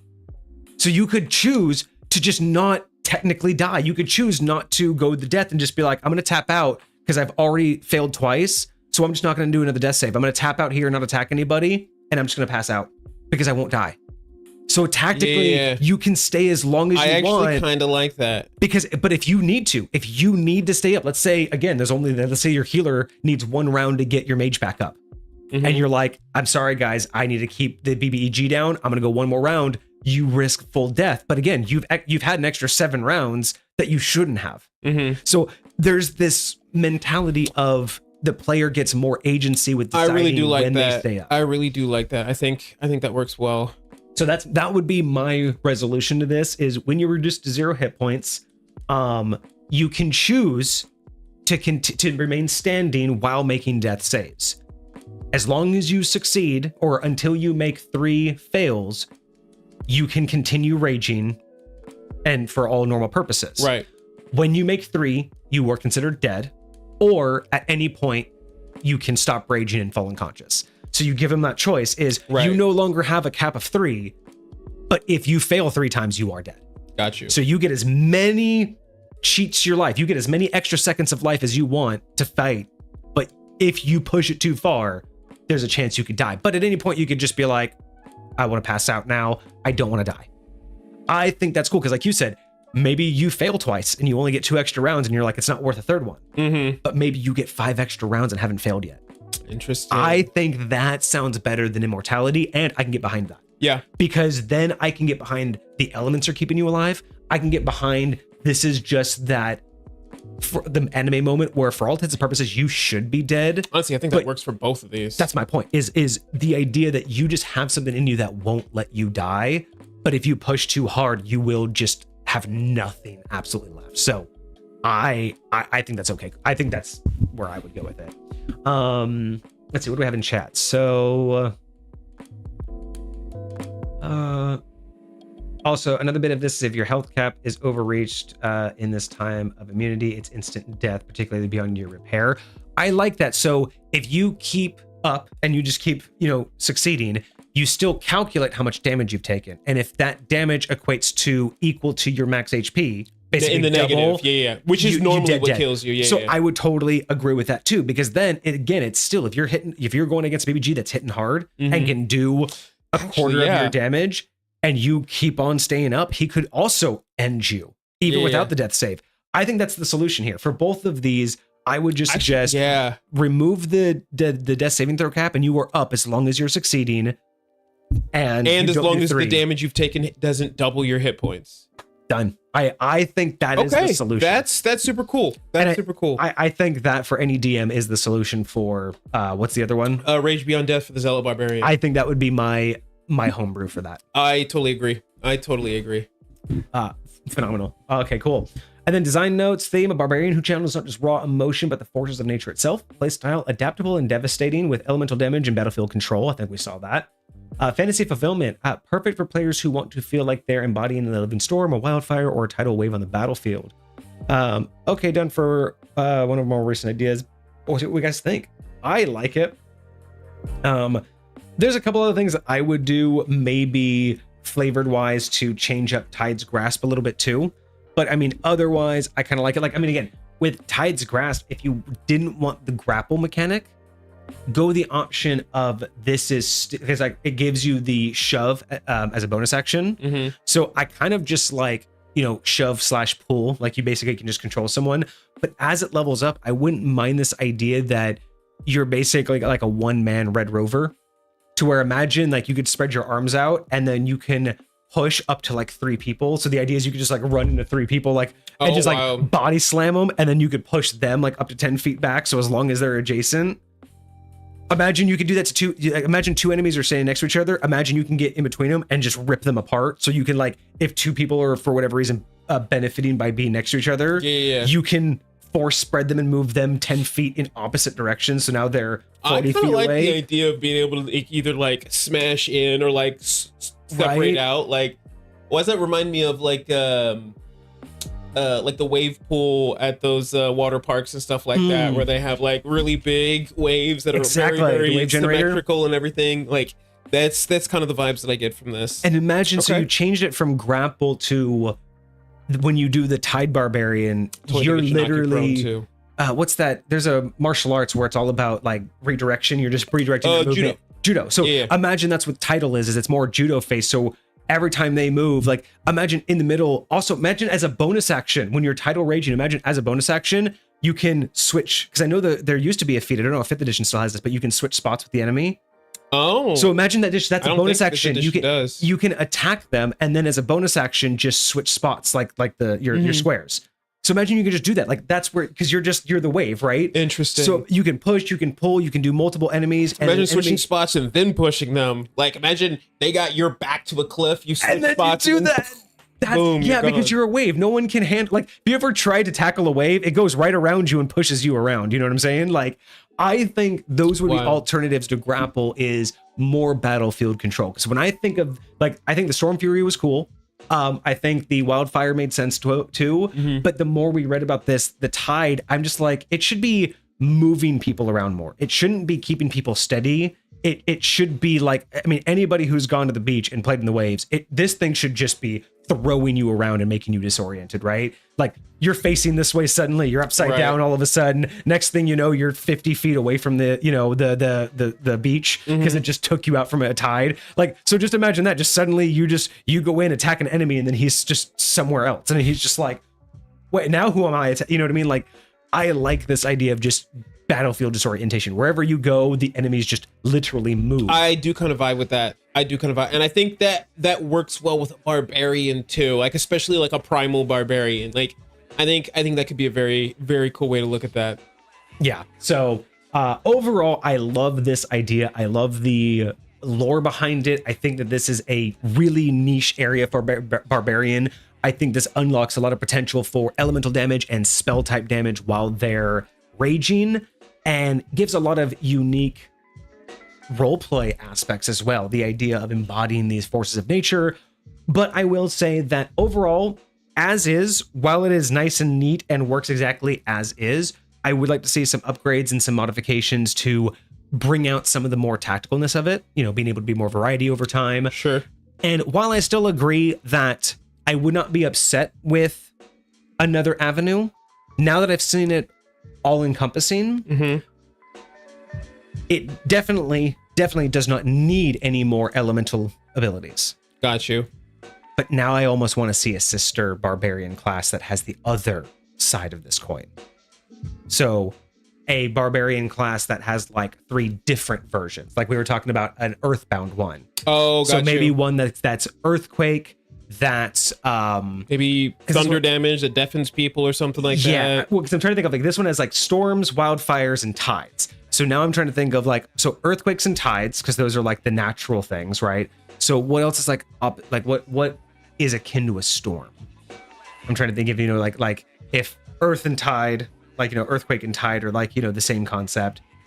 What would be I guess like a storm could also be like have something like a night and day, like a night and day primal version. And then wildfires opposite would probably be like a growth, like, you know, almost like more like nature based. Yeah.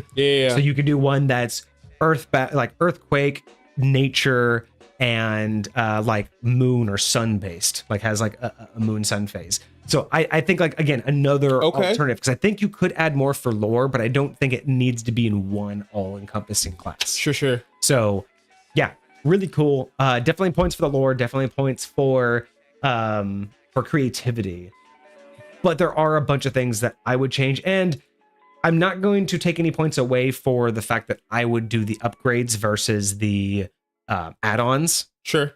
Because I think, again, there's an argument to be made for why I would narratively do the upgrades, but I think everybody deserves to have the versatility in 5th edition. Yeah. So that's going to be kind of a moot point. That basically isn't going to adjust it one way or the other.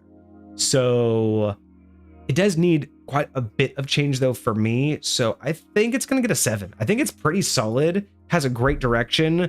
I would just modify some of the verbiage and modify some of those abilities, but it's strong on its own. I don't think it needs a lot of change in general. So yeah, no, it's a strong, yeah. Wild. I love it. Strong. What do you think? I love it. No, I think this is beautiful. I really love what Cart did with this, like the direction that they took it, like the way the abilities work, the way they build upon each other, like what you can, it is a really cool idea. I love how they're pulling it out.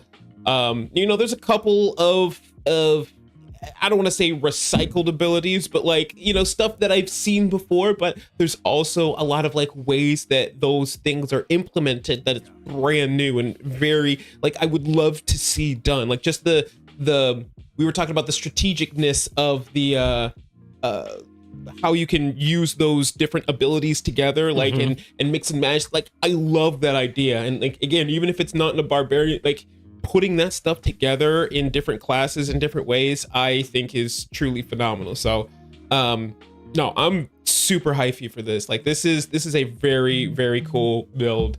When I look forward to introducing into the Cineverse at some point. I would like to see, Cart, if you have any updates, let us know in the future. I'd like to see what you do with this. Heck yeah. But this is going to definitely influence when I do my Primal series.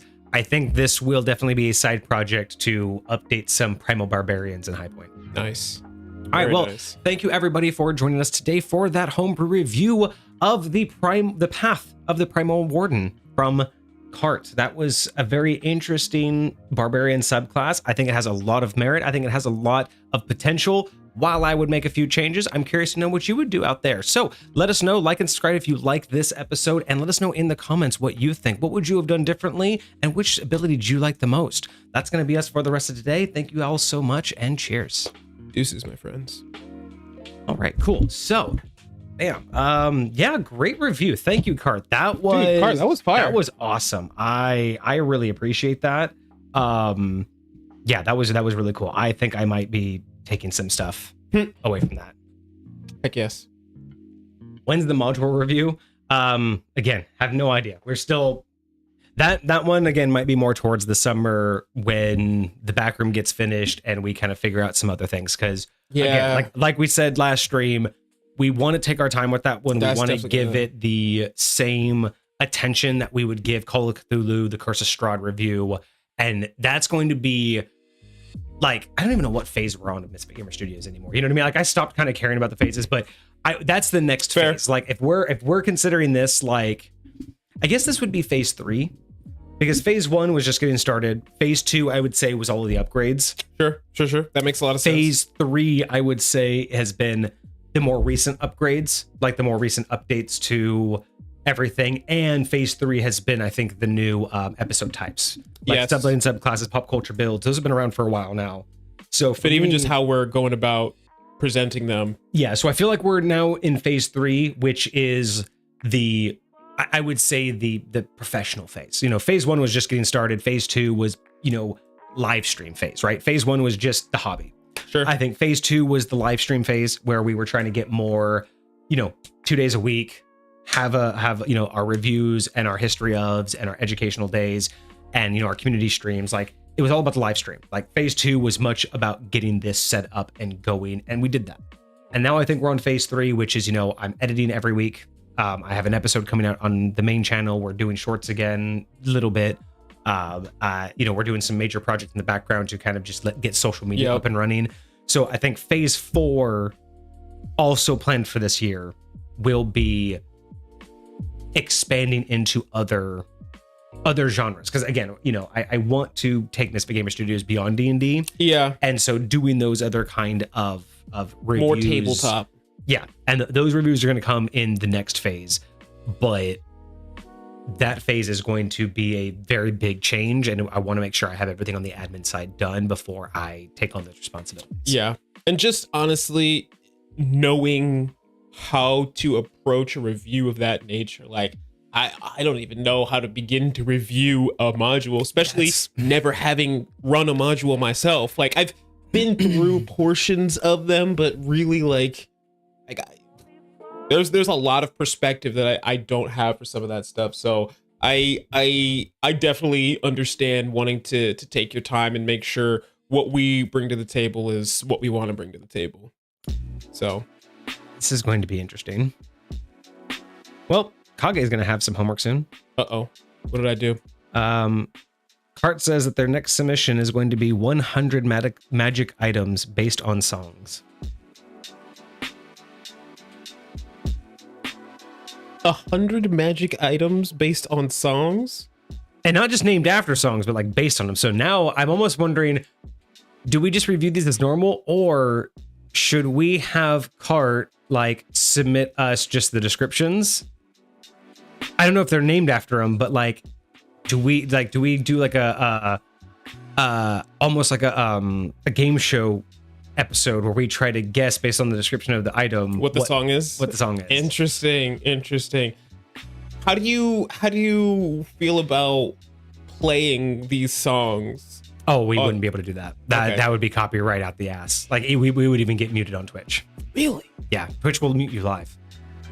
If they catch you, you can actually get muted. Even if you live. like background music, that's just wild. Yep, they'll mute you live. So, all right, bet. If anything, they'll just mute the VOD. But sometimes I've seen people get. Would YouTube live. mute that too? Oh yeah. Or you just get demonetized? No, YouTube will just kill the video. Like, they won't even have it viewable. Yeah, So I have to go back and modify all of how do mine. people because I've seen a lot of people on YouTube like reviewing songs that they see or something like that, or like playing these songs. It depends on who's holding the copyright and who's going after that. Most of the copyrights for like famous songs are all done by AI and automated, right? They're just their content IDs are looked for bots.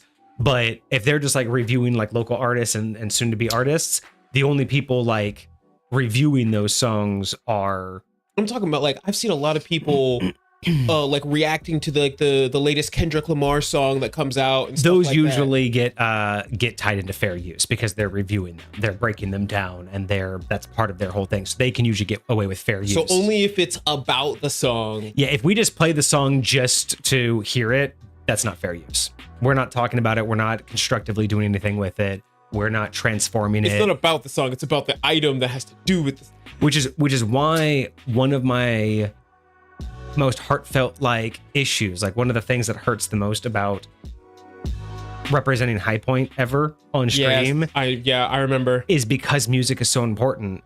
I will never truly be able to represent the reality of High Point unless what I do is, when I know I'm going to do a cutscene like that, what I have to do is, like, if we're going to do it live, I have everybody that's live with me have headphones. And what I do is I'll have like something you can't see, and I'll tell, like, I'll have the title of the song, and then we'll do like a 30-second countdown where everybody can cue it up and then play the song. And then what you guys won't see, but what will be like on the stream, and then what I can also do for like the YouTube video, is a slideshow of like, or like once they cue it all up, I can just voice over like the cutscene. Right. So everyone's listening to the song, but we're not playing the song. Got it. So my voiceover is the same. It tells you what's happening while the song's playing, but no one can hear the song, but everyone's listening to the song. Interesting. So I could do something like that where, and the easiest way to do that would probably be to like pre-record. So those would be true cutscenes where I would be like, I would give like all the players headphones, and you would hear the song and my voice over, like pre-recorded. Yeah. And then the audience would only hear the voiceover, but they would be cued in on, go listen to the song on Spotify or YouTube, cue it up to this moment. Yeah. And when you hear the countdown, play.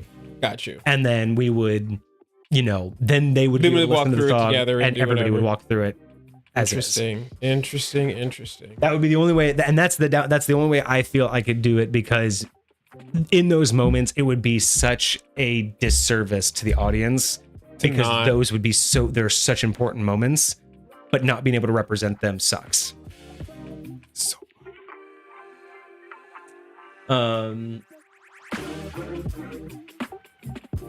Oh, and the builds will have some snippets in the songs that might help. Okay, we'll see. Maybe we'll try to do some sort of contest with them. I don't know. That'd be kind of cool. Maybe we'll just do a contest with a chat. I don't know how we do that, but oh no, we'll figure it out. We'll figure something out. We'll That sounds play with kind of that. cool. Let me see what they look like when you submit them. Now, are these ones that are already done, or is this something that you're working on, Cart? It says they were ready to submit them, so Okay. Soul wants an opinion on a subclass idea for a druid. Third level, when they select the circle, they lose their wild shape ability completely, with the exception that they can now shift specific limbs, gaining benefits from the list that will be supplied. So essentially, it's turning your wild shape into Body morph. like body morphine, like partial polymorphine. So instead of being able to turn into a bear, you can get a bear claw. Instead of a snake, maybe you can get like the teeth to have the venom. Instead of, I'm trying to think of what else. I mean, maybe instead of like turning into like a whole fish, you could just get like webbed feet to swim better. So basically it's just minor morphine. See, the problem is that without wild shape, a druid is a spellcaster. And if you're trying to do all these like body manipulations, And this is just shape-shifting you're at going to that have point. to do a lot more with making them less squishy. Like in the same way that, what is it? There's like a wizard subclass that's like a melee one. And I think there's a bard subclass that's also a melee. And so like they add features to that Because without being able to subclass. turn into a bear and go full ham, Yes. what's the point of a bear claw? You're still a squishy sorcerer. Exactly. So you're not going to want to get up there and do things. A lot of times people, spellcasters will use Shillelagh as kind of like a last resort or something like that. But That's true. so I'm totally down with that. That would just be something I would keep in mind. Oh, they would technically get it back at 10th level, so they only lose it between 3 and 10. Get what back? Their wild shape. Oh, So it's only a temporary loss. Yeah, I don't know. I would say why? what I would say is maybe give them one full wild shape, then they have the other abilities. Maybe something like that could work, so they don't get multiple wild shape. But it's, you know, I like the idea of being able to do partial. I've always liked that idea, and there's not really any ability to do that. So I don't mind it. I don't mind the idea to add, I mean, just adding that in general. I mean, even imagine just having a subclass that doesn't get rid of your wild shape, but just that's part of your subclass. Is that, oh, how about this? Instead of it just being in humanoid form, what if the entire druid subclass was about being able to multi-wild shape? So imagine being a bear that, like, being a true owl bear, being able to wild shape into a bear that has an owl face, not an owl bear, but you have all the stats of a bear, but you have the bite of a different animal, right? Like, let's say an alligator has a better bite. So you like a chimera. Yeah, so you could be a bear alligator. So what if the entire subclass was more about being able to take your wild shape and morph it? So you could say, I have these stats from this wild shape, but these stats from this wild shape. I can fly, but I have a bear's attack. I have the grapple of an alligator, but I have the run speed of a cheetah. Like, so that's what I would do for the druid, is I'd get rid of the wild shape and do partial, like, humanoid shapes. I would say just dive all in and say, why don't we have a druid that can multi-wild shape, that can blend? And then as you level up, you can do more. So at first, you know, at level 3, you can do like 1. And then like at level 10, you can do 2. And then at level 16, you can do 3. And so as you level up, you just get more ways that you can stack. So you can be, you know, you can have the AC of a bear, the speed of a cheetah with flying, and a different type of bite. So you could be a true chimera of just a monstrosity of a creature. Interesting. And you just cherry pick. So as the, you know, every level you get to cherry pick one ability from one of your wild shapes. So you pick a base wild shape, and then you can alter abilities to a different one, right? So if you chose bear, you could alter your speed to a different one by changing your legs. You could alter your bite by changing your head. You could alter your claws by altering your feet. You could grow wings instead of, you know, something else, right? So you would just be able to either add or alter one of your abilities in your wild shape form to something another of your wild shapes could do. I'm not mad at that. I kind of like that idea. I like that more than getting rid of wild shape and bringing it back. To me, to be honest, I think that sounds more interesting for a druid, because that's not something that I think I've ever heard of a druid being able to do, or anyone even talking about. Like a druid who kind of went the wild magic route, like a true wild magic druid who was just like, but what happens if I try to do it at the same time? Like, imagine a druid who was just like, yeah, you know how you just focus on a bear or an eagle? Have you ever tried to focus on both? Have you ever just focused on both and see what happens? It hurts, but it's kind of cool. You know what I mean? Right. Like, because why not? Why wouldn't experimentation be able to work at least once for one person? I think it's a very cool idea. I think you can do it a lot of cool things with it. Oh, it's based off of Marvel's Reptile, who has the ability to shift different limbs into dinosaur limbs. I don't remember Marvel's Reptile. I don't remember that mutant. Yeah, me either. But it sounds cool. I don't dislike it. I don't know if it has to be a druid specifically either. It could just be a shapeshifter. It could be based on a race, but I guess a subclass would make more sense. I think a druid or a ranger subclass would make the most sense for that. So why get rid of wild shape? Why not just make the subclass?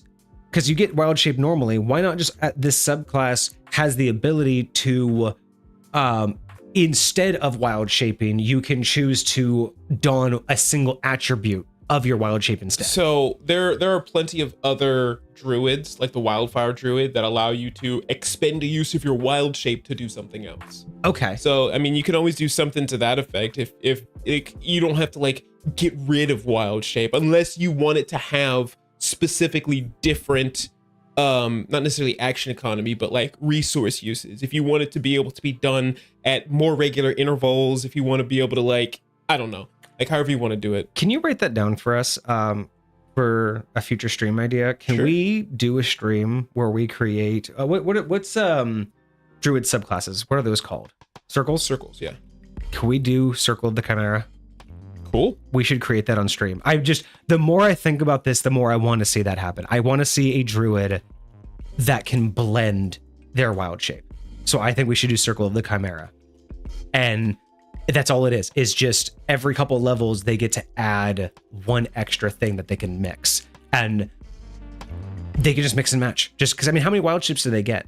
Like, how many things can they usually Generally turn into? speaking, well, how many creatures can they turn into? Yeah, what's their selection? So 2014, it's any beast you've seen.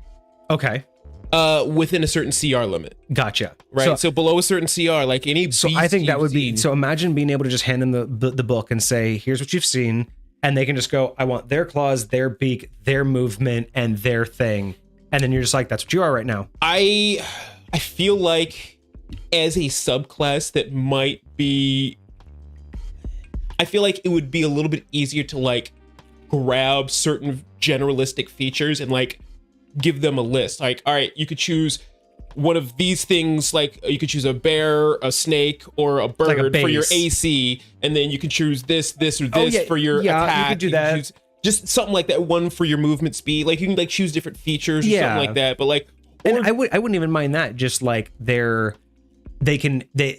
have a list of attributes they can choose from while wild shaping that they can add to their wild shape, and that the number of things, attributes they can choose can grow, right? So they choose a base, and whatever that base is, then they can choose to add a bite or a different claw attack or flight or swim. Like they could basically just say, right. So yeah, so how about that? You could choose a base wild shape and alter one attribute based off this list.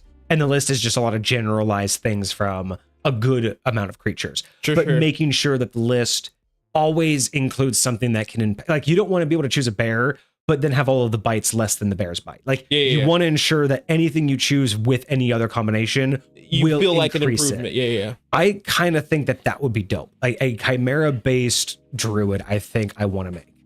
Yeah. And I think that would be cool just for a Friday stream. Yeah. Chat, what do you think? What do you think about a chimera-based druid? Do you think that this would work? Like having a druid be able to modify their wild shape with multiple? Is this a subletting subclass, a Beastmaster Druid? No, I think this would just be a normal I think this would just be its own subclass. I think Circle of the Chimera makes the most sense. Oh my god, yeah, they could get kind of crazy being level 20, being able to use Dragon, because you say that you could see those creatures. So being able, well, Dragon's not a beast. that's true. Yeah, it is a beast. It is specific to beast. So, and it's a specific CR. So you don't ever get CR 15 theoretically. That's true. Yeah. Yeah. Cart, do send us like some examples. I would love to see an example or two of like a whole one, just so I could see if we can turn that into like a game show. Because I kind of like that idea of, I want to do more because we want to bring more of y'all's creations to stream. But again, with only doing one a week for review time, I mean, you know, yeah, it's hard. I want to do other types of stuff. So, let me know. Let me know in there. But yeah, no, this was really fun. I think we should do the new druid creation. I think that'll be a lot of fun. But other than that, I think we're good for today. I think that was it. I think that was really good. Yeah, that was really good. Thank you so much for that, Cart. I really appreciated that build. Yeah, that was fantastic. Keep an eye out on our YouTube channel. If you guys aren't part of the YouTube channel, our links for everything are in the chat now. Go and sign up for our YouTube channel. Go and subscribe. We have new videos every Wednesday. They're basically just edited versions of the live stream. So let us know how those are working. I need feedback, and I want to know like what everyone thinks about them, because it's so funny how much we actually do and don't get through. Yeah. In terms of, we'll do a 4-hour stream and it's really only like 50 minutes of the topic. Okay, fair. So, you know, I'm trying to keep that in mind while we do this. Oh, wow. That fall damage short has already 340 views in 6 hours. That's pretty crazy. Wow. I like it. And subletting subclasses, the Rune Knight has 175 views after 2 weeks. That's not bad. Not for an unknown channel, you know what I mean? Like, For sure. thank you, Cart. We are always here for input, and it's always, with the best of intentions. It's never to tell someone they're wrong. It's always here to just hope to get to the best for everyone, right? We want everyone to come to the best ideas that they have, whether that's agreeing with us or hearing what we have to say and then being like, nah, I like my idea better. Like, that's the whole point. Exactly. So I'm glad you like the input. And if anything you can send, we'd like to take a look at that. And then should I break down a list of the shifts your body part? If you want to give us a head start, you can post that in the Discord. But yeah, I'm really curious to see what you do with it. I want to see. I like the idea of that kind of a druid class. Like I said, I don't know what you're trying to do or what you're trying to accomplish with getting rid of wild shape. So I want to see your idea for what it is first before I make any other judgments, because I like the idea of partial shifting. I've had that for different types of races in High Point, so I'm very big on the partial shifting. I'm just curious what you intend to accomplish with getting rid of wild shape, whereas I kind of like the idea of blending wild shape. So yeah, send us what you have and in the Discord, and yeah, I'd love to ponder over it. Also, speaking of the Discord, I posted something today in homebrewing myself. Something I'm currently working on that no one... I think I saw that. Yeah. So I posted my own recent build that I'm working on right now. Just kind of stuff that I've been toying with in the back of my head. But I posted it in homebrewing because I'm like, hey, I never get to share. I never share my stuff, right? Sure. Everyone always shares theirs. So if you are in the Discord, link in chat if you want it. But yeah, if you are in the Discord, in the home brewing section under public spaces, I have posted a brand new idea that I'm toying with. Actually, here, we can actually bring that up. We can go over it real quick because it's only been 2 hours. We can go a little bit longer. Why not? Why not go a little bit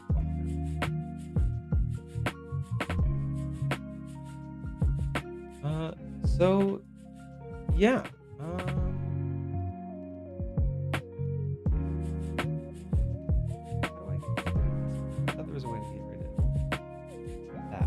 Oh, I swear there is. Oh, I don't need to. But yeah, so I posted this for feedback. I'm curious if what everybody thinks. So let me know in the Discord. Another showdown, years in the circle versus well, circle versus circle showdown. There we go. Nice. I love it. Excellent. Thank you so much. We'll check out that in the submissions. We'll see what the reference looks like, and we'll see if we can do a game show out of it. So Cart just posted an example of this of one of the items per song. Okay. Because they're still working on the last little bit. So Gotcha. we'll have like 100 though. So we'll have plenty to do. Nice. Yeah. No, that should be good. We don't necessarily need to condense one. I want to get a good idea of what it is, and we'll do it. So my idea for this new like weapon idea that I'm trying out, right? Mm-hmm. I've had this for a while, but I finally started this week nailing down some of the mechanics. So the idea that I'm toying with is a weapon that steals attack damage from the past and or the future. Either a single weapon, or I'm leaning more towards 2 weapons, and I'm most likely leaning towards a pair of daggers. Okay. So one for the past, one for the future. Okay. And so here's how they would work. They get X number of charges per day, per long rest. Usually I like days. I like the cycle not being part of your rest, but they charge based on the cycle of nature. So I like per day, and most likely I'm thinking 3. I'm leaning on 3 charges per day. Okay. You'll see why. So the dagger of the future and the dagger of the past, how they would work is, let's say we'll start with the dagger of the future, stealing from the future. Mm-hmm. So it has 3 charges. Using a charge will allow you to roll an extra damage die. So let's say it does a d6 of damage, right? You roll an extra, you use burn a charge, and I will get to roll an extra d6 when I attack with it. On top of that, I also roll a d12. Now, the d12 can be changed up, but I'm using a d12 right now. Okay. I want it for complexity and for difficulty. Because if it's any shorter, the player has too much control. Because then you can remember. It's too easy to remember. I want it more difficult than that. So you'll see why. So anyway, I use a charge. When I attack, I get a whole extra damage die. So if it's a d6 for my dagger, I get an extra d6 to roll on my damage die. Then I roll a d12. The d12, starting now, is the number of attacks before the damage is then reduced. the future damage. So I've stolen a damage from the future. So I basically attack with my dagger, do a d6, then I say I burn a charge, I do an extra d6. I roll a d12. That's how many attacks in the future I stole that damage from. So the question becomes, for me, is it the damage amount that you rolled? So say if with this extra die, I rolled a 4. That means sometime in the future. Oh, or are you getting there? Yeah, okay. Getting there. So, then basically that's how you're getting there. But yes, that's how it's gonna work. So I get to roll 2 damage dice this round, and then I roll d12. That's when it's gonna be stolen. So as an example, I use a charge when I attack. So I roll my d6 for attack, and I roll the 2. I'm going to do 2 damage. Then I burn a charge, and I steal a d6 from the future. So I roll another one, and I get a 4.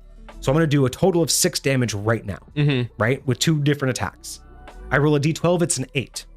So starting now, I count my attacks. On my 8th attack, starting right now, so my next attack will be number 1. Doesn't matter today, tomorrow, a week from now. My 8th attack from now. Sure.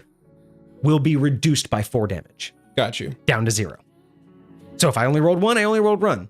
Now you could also say that it's a tally. So if I only rolled 1 damage on my 8th attack, I still have 3 more left, damage to take. And my 9th attack, 10th attack, from there on out. So you could do that. I still haven't figured out all of the nitty-gritty, but that's the idea. Is basically it's 8 attacks, and then the damage starts reducing from my attacks. And I kind of like the idea of a tally. Okay. It's basically if I stole 4 damage from the future, the moment the round's up, I'm losing damage. So if I only do 1 damage, it's reduced by 1, but I still have 3 more I have to reduce. So I'm okay with that. So here's where the other charges get in. So 1 charge, I roll a d12, and that's when the damage will get reduced. Okay. I burn 2 charges. I get to decide what number of attacks I have to wait up to 12. Okay. Next attack, 12 attacks, 5 attacks, I decide the number. Okay. I burn 3 charges. I use it, and now I get to hold it. And as a reaction, over the next 12 attacks, I get to choose in the moment when it gets stolen. Oh, interesting. So it's much more tactical. Interesting. So, okay. In one case, I roll and it's random. The second case, I choose, I'm waiting 5 attacks. So on that 5th attack is no matter what, I don't care what my situation is. I burn all 3, I get that, I steal that extra attack. And at any point, I'm like, I did damage to him, negate it. I'm going to pay back that previous one because it wasn't a good enough attack. Like, let's say I rolled minimal damage. Burn the 1 damage. I didn't do that 1 point to him. I'm gonna pay back in the past. Attack him again. I don't like that attack. You know what I mean? How long can you hold on to it for? 12. I would say 12 rounds. Like the max is up to 12. Up to 12 attacks. Yeah, up to 12 attacks. So that's the idea with the stealing, and then the stealing from the past would work the same way. On a charge, so use a charge on hit after damage is rolled. So I attack you. I roll my d6 on my dagger. Let's say I do 6 points of damage. Let's say you're about to go down, like the barbarian's next, and he's going to kill you anyway. I burn a charge and say, I negate the damage I just did on you. And I hold it. Now, if I burn 1 charge, I roll a d12. And that's the attack in the future that it will get applied to. Gotcha. If I burn 2 charges, I say 3 attacks from now, I'm going to apply this damage.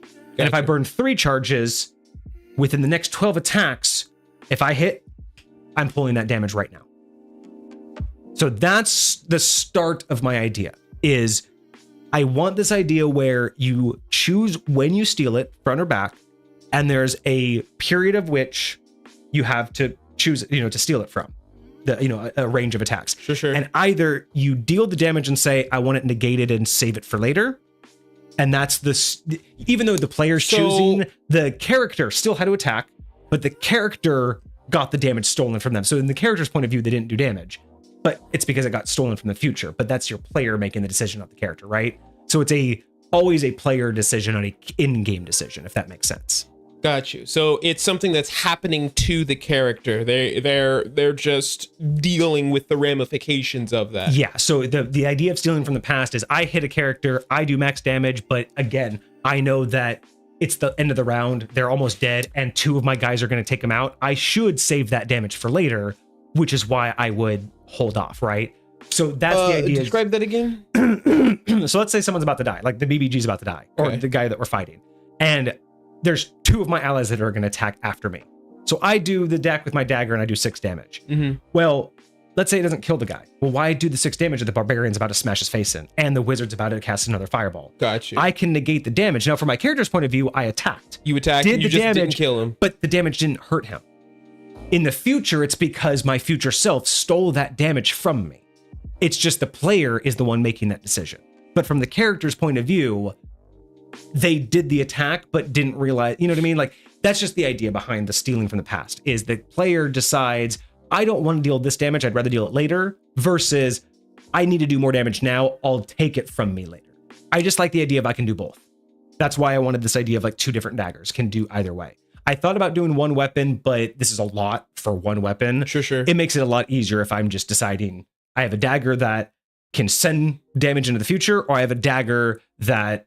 Do you have to like know which one you're attacking with before you attack? I think that it's more of you're using always both. So you just say, on this attack, I'm using the life from the future, or on this attack, I'm going from the past.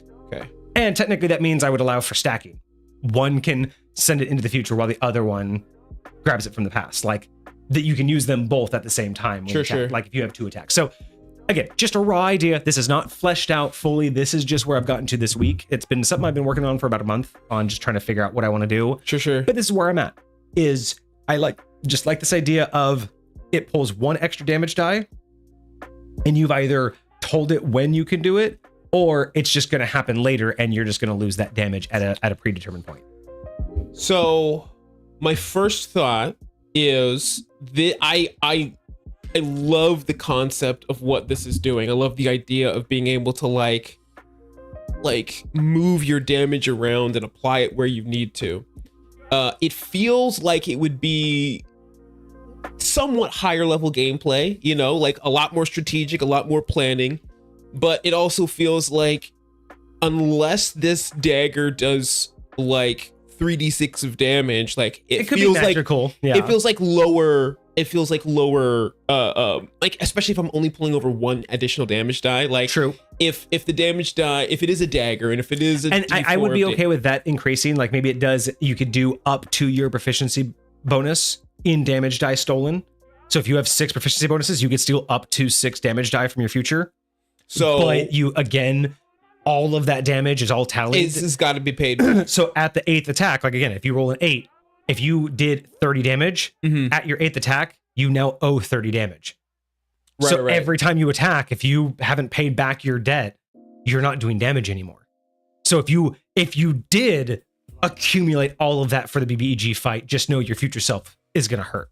So you don't always max it out. Sometimes you only pull it 1 or 2 d6 at a time, because you don't want to sit there for 5 rounds owing to the tally. Yeah. Because later down the road, if you do 6 and you're doing minimal damage, that's 30 attacks at 1 damage each that you have to pay back. Although I will say, so, and also I will say the charges thing, from my perspective, I would almost always use 3 charges. Right. Because being able to decide when I get to do it feels like the most valuable thing for me to do. Like, especially if it is going to be something I use in higher level gameplay and I am going to have like a lot of damage, I'm going to want to specifically save it for when I crit like a minion. True. And do a bunch of damage, But so I here's- can offload all of that on somebody who's going to die next turn. I thought about that too, and here's the reason why. Here's the balance in my head. If I burn all 3, it's 1 of the die anytime I want. Sure. Or I can randomly have 3 extra damage die. Like I can do this 3 rounds in a row, pull 3 future damage dies. Right. Back to back to back. Yeah, so it's not under my control, but that's 3d6 extra versus a 1d6 of my choosing. Also, because I don't know if it was mentioned in chat yet, because Cart almost got there because he said a chronomancy rogue would be cool. I was also thinking rogue with daggers, because imagine sneak attack. Imagine pulling off a sneak attack and then saying I negate that.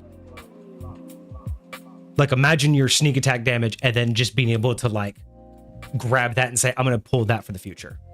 Right. Like because it's your damage die, but it's whatever you do like. So again, there's a lot of different ideas. I don't know how I want to do it. I do think a single damage die isn't enough for later game. Sure. But that's where I wanted to start. I wanted to start at a very basic idea. But yeah, I like this idea, like you said, just being able to control when and where I deal my damage. And like Cart said, it's the idea of a risk reward system. You know, you're going to punish yourself whether now or later. You are going to get punished for this. But you can't have your cake and eat it too. It's not just like everything else. It just gives you more damage. You're timing it, but with the right amount of time, you can make the right sacrifices and prevail, right? Like if you're just going up against something that, imagine you're going up against something and your barbarian's doing all the damage and you can't do much, but you're just sitting there in the background, save. And then later down the road, you just unleash one giant attack on someone later. I don't know how you feel about this, but like, I kind of like the idea, like one dagger is like charging the other. So it's like, and it kind of like works like these daggers like are like a pair of daggers, and like they're like connected to each other somehow. And so it's like, again, you have full control over like when this works, but it's like, all right, you're doing these attacks with both of these daggers, and okay, boom, I do this attack and I decide I want to get rid of it, right?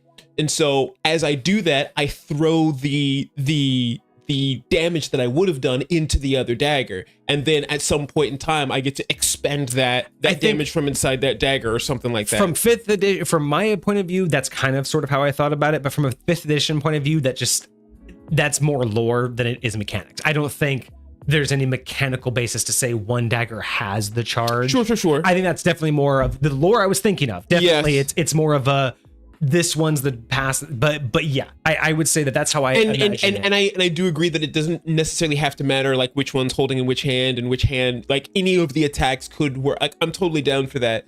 But the only reason I say mechanically, the way I'm thinking that it would work is like you only get one. You can't activate both at the same time. It's one fed the other. You can't have one pull damage from the past and then simultaneously have the other one pull damage from the future, which I would like. It would be like if one is empty and you want to use it, you're taking it from this other dagger. And see, I don't mind having like the past one, again, charges itself. You negate the damage to give it to it later.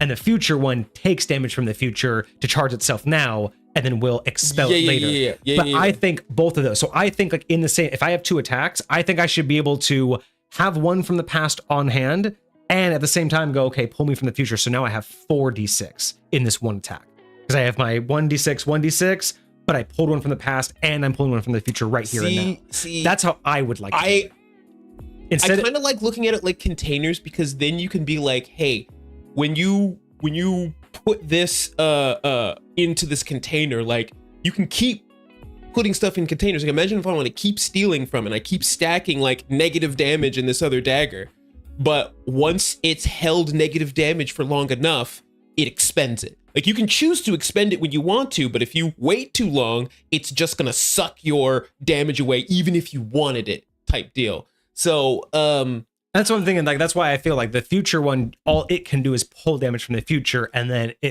it's primed to have it taken away from it, right? Again, its timeline is primed to know when it's going to be taken away, whereas the past one, it needs to be fed in the moment to then hold onto it for a future case, right? Yes. So again, exactly, and that's why I think that they should feed themselves, not each other. It's not like the past feeds the future one. The future one has to take it from its own future, and the past can only be fed in the moment or later use, right? I think I see what you're saying. So so that's what I'm saying. So in a case where if I get two attacks and the daggers are only going to do 1d6 damage each, in that attack, I should be able to do 4d6.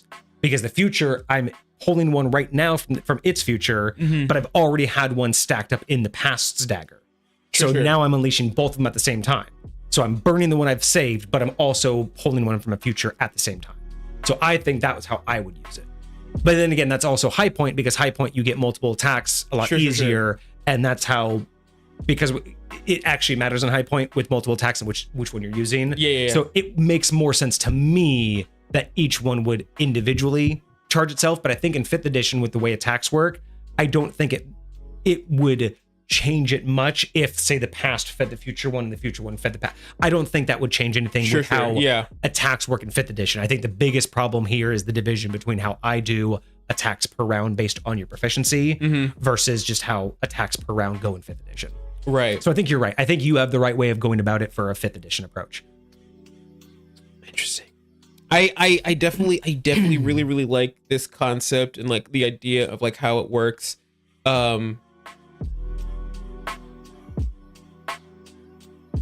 Oh, that would be crazy. Imagine that on a larger perspective, you could do, I would do it with percentile rolls, but imagine that these daggers, because they've been around for so long, they also don't quite exist in their own time.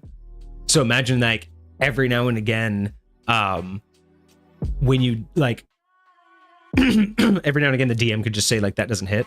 Like he could roll a percentile and be like, that doesn't hit. Oh. Because not you, but somewhere other than now, that damage was stolen. But then imagine being able to like, whenever you could even, how about whenever you crit, you do triple damage? Because you stole it from another time. Oh. And then you could even say like, whenever you crit fail, like that's what, you know what I mean? Like you could definitely add in the idea that it's not just your control, but these things also are still connected throughout time. That's wild. That could be interesting. I could see a use case for that. That would be an interesting roleplay perspective of sometimes they just glitch out on you. Like how I would narrate that as a DM is every now and again, I would just be like, hey, Rogue, your future one, or like your past one just buzz. Like, you know, your past one just buzzes with energy. Like, what do you mean? Be like, seems like it's charged now. Like, I didn't charge it. That's like, no, you didn't. So it just got charged from the past somehow. And then like your future one, you could go to attack and it just like does, and it just fizzles out. Be like, sorry, but like for some reason it just fizzles. Like, you know what I mean? Like that would be really, really interesting to do that. Okay.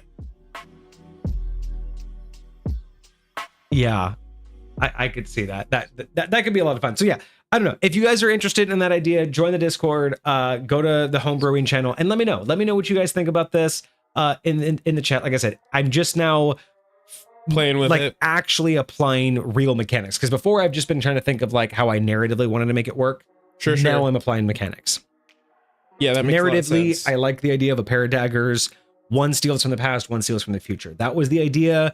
Once I got that locked in, now it's just figuring out how do I explain it. How do you articulate that mechanically? Yep. Yeah. So I really want to know what everyone thinks. I think it's a cool idea. If I flesh it all the way out, I'll probably write it up, and that will be one of our other creations that we'll produce. Because I just think that's kind of cool. I really think that being able to play with your damage in that way, you know, move damage around, I think it's kind of a cool concept. Very much so. Agreed. I had a similar one a long ass time ago. This was, I was trying to do a weapon for not for a deity, but like for a specific set of their followers, kind of like a weapon that's specific to like their culture, right? But it was going to be made like in part by the deity. But essentially what I wanted it to do was, I could never figure out exactly how to get the mechanic to work, but essentially kind of like how you roll your stats and then get to choose. I kind of wanted it to be a situation where you would like pre-roll like 20 like damage rolls and 20 damage rolls, and you would choose a certain like 15 of them, and then I would get the rest. And at any point you would be able to like, these would be, so instead of rolling for damage, you just get to choose from your list. But then once in a while, like mine would like, it was a weird. I totally get what you're saying. It's almost like a divination wizard getting to like choose when this hits, or like essentially it's exactly this, but every one of your attacks. It was all of your stuff's pre-rolled, and it's just you have to choose when and where to apply them. But then there was like an offset of ones that I was trying to say, like, if you obviously you're gonna have some bad rolls, so it's like I have to choose like when those will happen, like randomly. But I couldn't quite figure out how to do it to make it fun and engaging with the player, instead of just having them roll a shit ton and then never getting to do anything during combat. It was kind of, didn't really work out.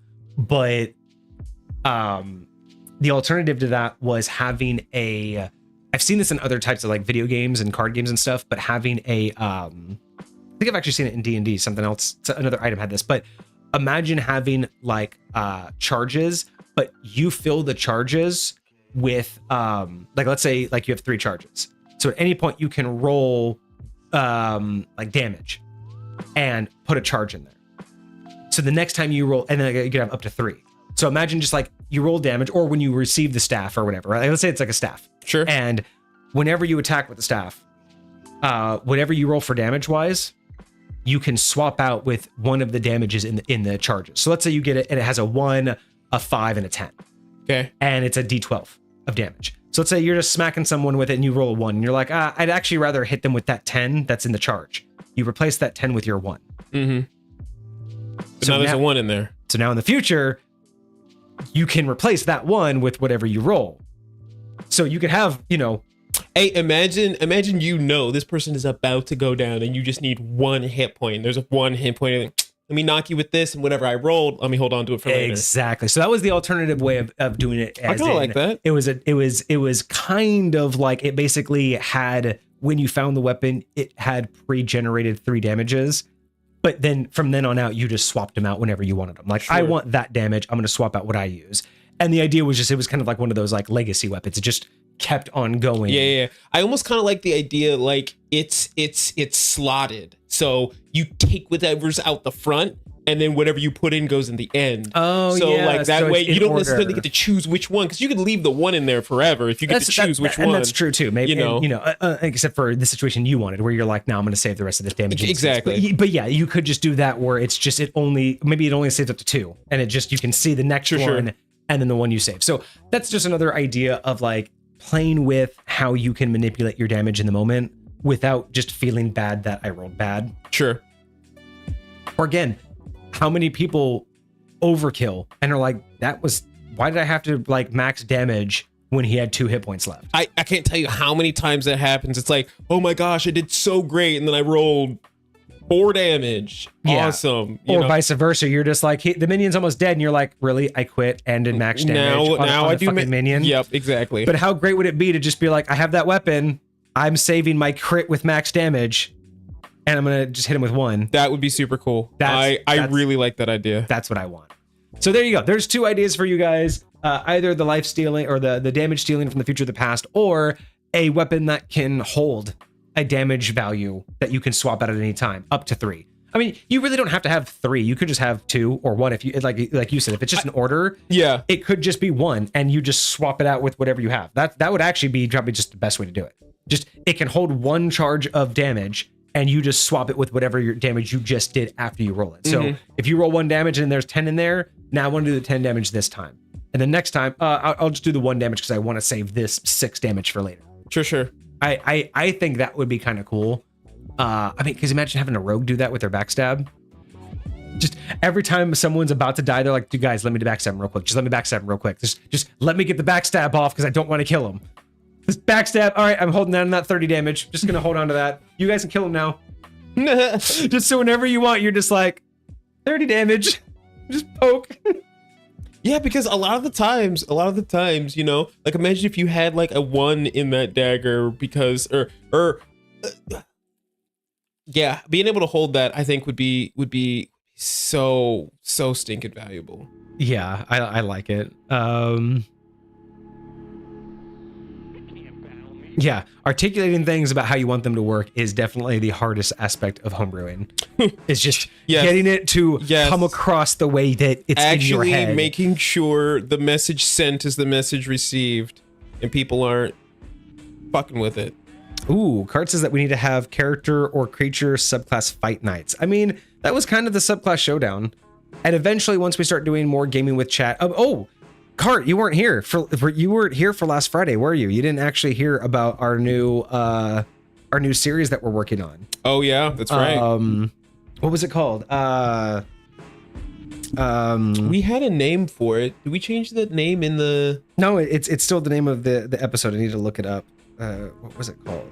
It was in our it's on the right channel. I should just look in Discord because it's in Discord. One Shot Rivals, that's what it is. Oh, there you go. That's right. Thank you, Soul, coming in clutch. So yeah, no, we had this idea for One Shot Rivals where essentially I'm going to create a gameplay, like a D&D style gameplay of the Marvel Rivals game, to where you'll have, instead of character sheets, you'll have more like a creature sheet, like how creatures and NPCs are made up. But it'll have all of the same abilities that the Marvel Rival characters do, and it'll have the same similar type of gameplay, like a payload map. And we kind of want to play that with chat, where people will be able to get into queue. When someone dies, they'll be able to load in and take on a character. There'll be teams, and the idea will be to have a semi D&D style Marvel Rivals game on chat. So I kind of like that. And character battles and subclass battles, I would like that eventually. especially the bigger we get. But right now, I think subclass showdown will probably be the way that goes, because that was kind of fun. I think doing anything live though is just very, very time consuming. I wouldn't even be mad at creature battles. So it's like creature fighting creature. So it's not necessarily like a character, but like say we got 2 homebrew creatures or something like that. We just like that's what I mean by like subclass showdown, I think is the format we would do instead of doing like Avery or a VTT where we're actually trying to do like rolls and follow through with it. Okay, that's what I was thinking, like actually like rolling and like trying to do attack damage and stuff like that. Like I would, because what you were talking about with the showdown we did, we were just comparing the two. Yeah. They weren't actually going up against each other and seeing. I do really like, and maybe that's what it is. Maybe we just, instead of the at the very end, the what do you call it, the AI scenarios that you put it through, like that was super cool. Like we could that's what I'm talking about, is because like the problem that I see with doing them live without being part of like a campaign or anything is again, there's the charisma bias. There's also like min-maxing bias, because are you trying to look at it for contextual purposes, or are you just trying to look at who can, like, let's just say I'm having a better day and the subclass I'm working with, the creature I'm working with, has a combo that I just happen to figure out that's like really, really good, but doesn't quite make a lot of sense. But it's the combo that technically it can do raw, rules as written. Sure. That's why I don't mind those things if it's like the creators. If we find a way for the creators to do a head-to-head, I'm much more confident with that. But the idea of playtesting... When you say creators, what do you mean? Like if 2 people created something and we did like an arena battle where they played them as they intended them to be played, I'd be more comfortable. Gotcha. But like, I don't want to do like a simulation that's based off of out of context knowledge, because again, the way I play a character is going to be different than the way that you play a character. The way that you solve a problem might be different, and the way that we go about testing it is going to be more based on min-maxing, I think, the situation, than really playing it out. So okay, I do want to do that, but I want to get more involved with gaming with chat and learning how we can do these things fluidly, because I don't want a stream where we're just sitting there having a partial gaming session where it sounds more like we're chatting about like, okay, but if I rolled this, then what would happen? Okay, well then I'm gonna try to, okay, so let me roll this. And then of course there's the case of, well, what if my rolls are bad? That doesn't show off the thing truthfully, because in one snapshot, like again, it's kind of like judging a character build off of one combat. That's not fair. You can't, it's the same mentality that most video games suffer from, is, like the toxicity in games, where people are like, they gave one game and because you did bad, they're like, you should never play that ever again. You should delete the game. And it's like, delete the game. I can't take like one game. You saw me for like 2 minutes of my life and you're just like, have decided I know how you play. And what's funny is these people are like, are you telling me this is how you always play? Because we're in bronze, dude. If you're telling me I should never play this character and you're telling me this is how you play every single day, no wonder you're still in bronze. Like, if you really, and again, everyone always assumes you have to be the best player every time you load in the game, or why are you playing? It's but you're not playing that well, again. But that's where I feel like D&D isn't that. D&D is not easy to look at something in a snapshot. That's why these reviews are difficult, because we have to sit here and hound ourselves on, well, what if? Well, what if then else this? Because if this was, but what if over here instead? And that's the thing, is we try our best to understand based off of our experience, how would we apply certain things? But that's where the play testing, without really going through the levels, going through the motions, going at it with a real party, you can only look at it from one very specific perspective, right? Did it accomplish that goal? But were there dice rolls involved? Sure. So what happens if the dice rolls are better? How should you judge it? Based on one attempt? Or should you judge it based on how it could have solved it? And that's where I think I liked how we did Subclass Showdown, is the AI gave us a really unique perspective, gave us a ranking, but then we got to decide, do we feel like it represented it well enough? And do we agree with that representation, right? Because we didn't have to take it for face value. We talked about that. Sure. We were like, oh, it used its ability like this. I don't think I would have used it like that. I think I would have interpreted it differently, right? And that's where I think if we're not having the authors of the items do the showdown, I feel like that's the easiest way for us to represent them with no bias and with the most value, because without them being played as intended, right? If we play it, we're going to play it how we think it should be played, which is kind of how every player is going to do it. Sure. But if like the subclass showdown, Sol and Hecate had very specific ideologies on how those characters were meant to be played. So if we were to have played them ourselves, we would not have played them to that extent and would not have been able to justify why they did certain things. But I don't want to just jump into, no offense everybody, but I don't want to just jump into having randos and strangers jump into the live stream to try to represent their creations, because not everybody knows how to do that. Not everybody, like, not saying that we can't trust people, but it's a not lot even on trust. Like I feel like a lot of the times you don't know you don't know what you don't know, right? And a lot of these things, you know, when you create something, you've got this beautiful idea in your head of how it's going to work, but like you're actually playtesting it now, and so like you never really know what it's going to look like in action when you playtest it, like how it's going to stack up. So even the creators might not be able to fully flesh that out, but I totally do get what you mean on that front. So and that's and again, I'm not mad at that mindset. And it's just like everything else. You know, we want to make sure that we are giving everything the best effort. I don't want to half-ass anything. I don't want to just like I no longer want to treat things the way we treated the stream. Like, I started streaming just by turning on the camera, sitting on that couch, holding a microphone, and talking about High Point. That's it. Yeah. I don't want to treat everything that we do new now that way. I want to treat the way that we do new things the way we did Subclass Showdown, where we give it a full effort. We put, it doesn't have to be perfect. It doesn't have to be the end result. Like Subclass Showdown is going to evolve, right? It's going to get better, yeah. We have way more visuals. We put effort into it ahead of time, and that's my point. Like not all the visuals are going to stay, but some of those visuals are now seeing their way into other stuff and inspiration for doing other things. And if we had just jumped into that, where like the original idea, right? Months beforehand, the very first idea we had was, well, let's just jump on you. I'll read one, you read the other, and maybe we'll roll some dice.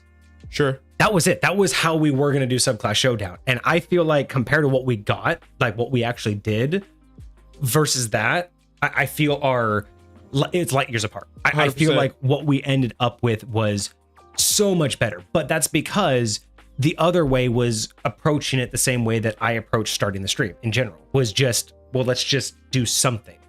And I think we're at that part to where we have the knowledge now to not just do something. We have the knowledge to actually prepare for it. And I feel like it's a service to y'all, like the community. It would be a disservice for us to just throw something on the wall to see if it's stuck, right? Sure. Versus, why not learn how long you should boil pasta before you try to throw it on the wall, right? You're gonna throw it on the wall every 30 seconds until you're done? You know, like just using that analogy.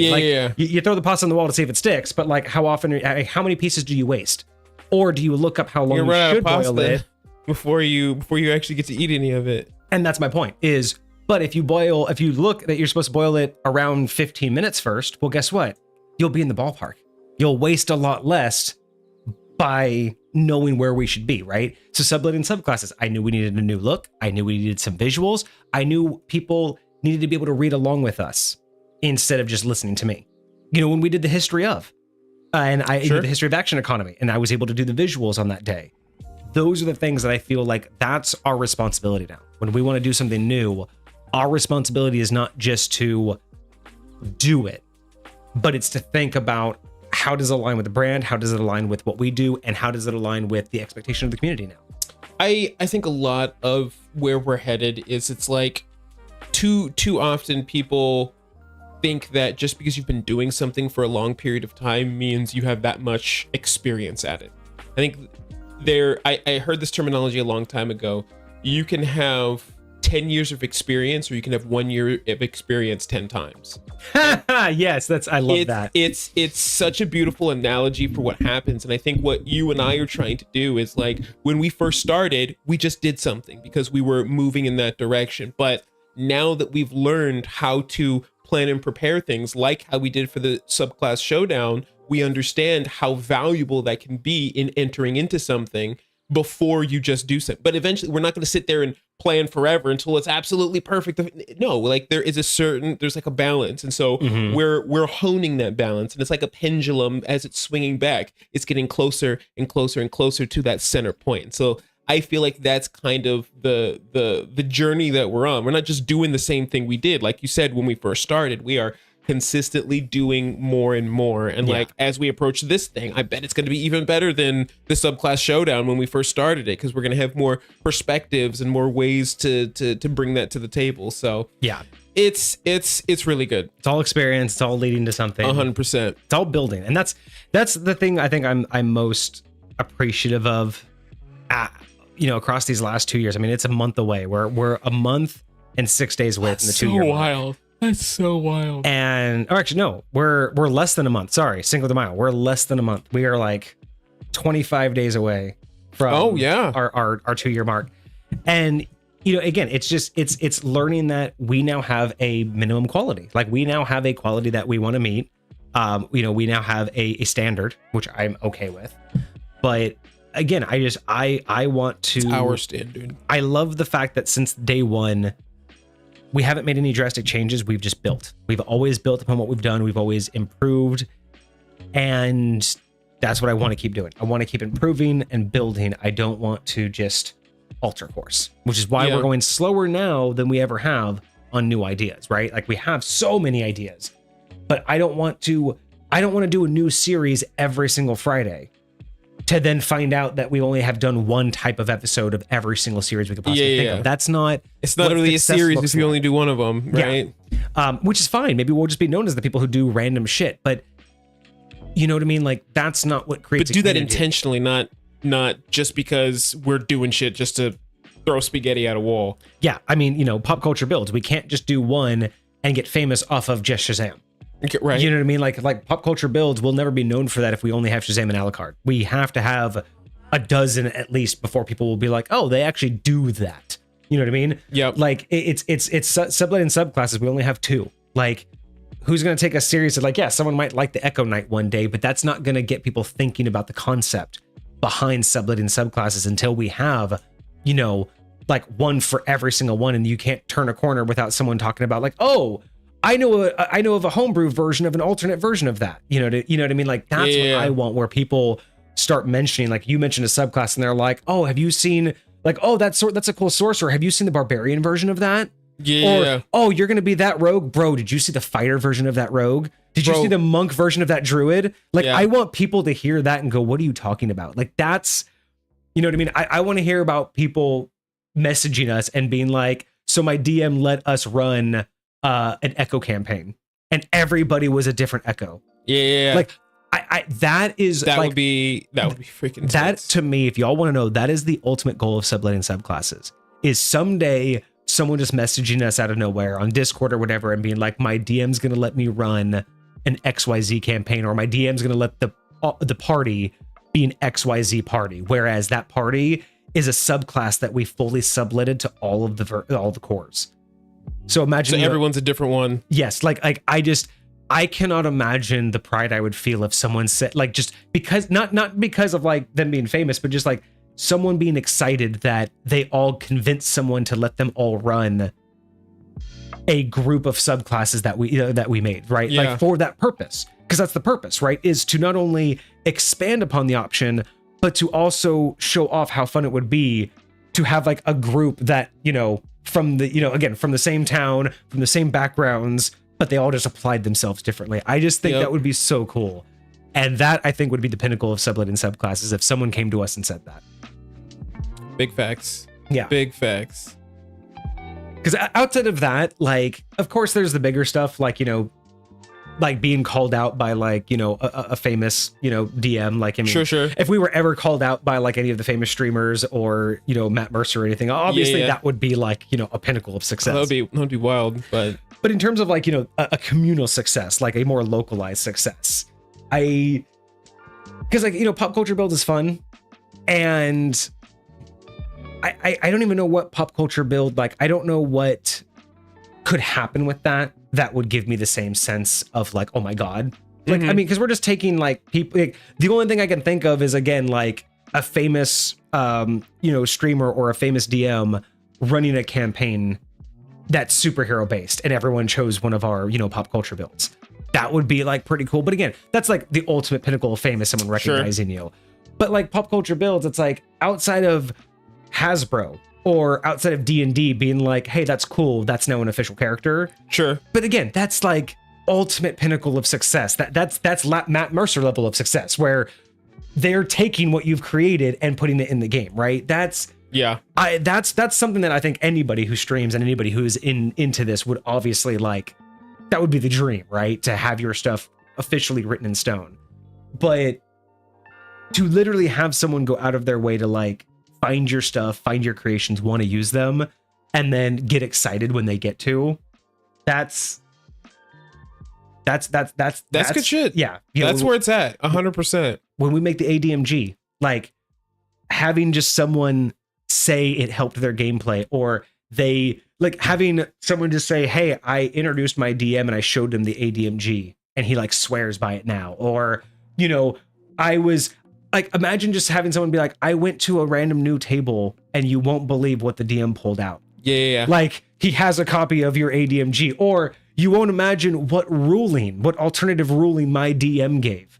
Like, can you imagine just going on Reddit and being like, so I did this alternative ruling I found in a book somewhere, and you read it and you're like, bro, that's our fucking ruling. That's our ADMG ruling. Like that's, again, outside of the pinnacle of being recognized by someone famous or by those that are established. Yeah. Seeing our stuff just randomly, it's one thing to have our followers use it, but to just see it out in the wild would be the pinnacle for me. To see the ADMG referenced. It's like getting recognized on the street lightweight. Yeah. Except without getting recognized. Like have like a famous Reddit post that goes viral of like, here's my DM setup, and it's like a DM screen. It's just a picture of like a cool setup.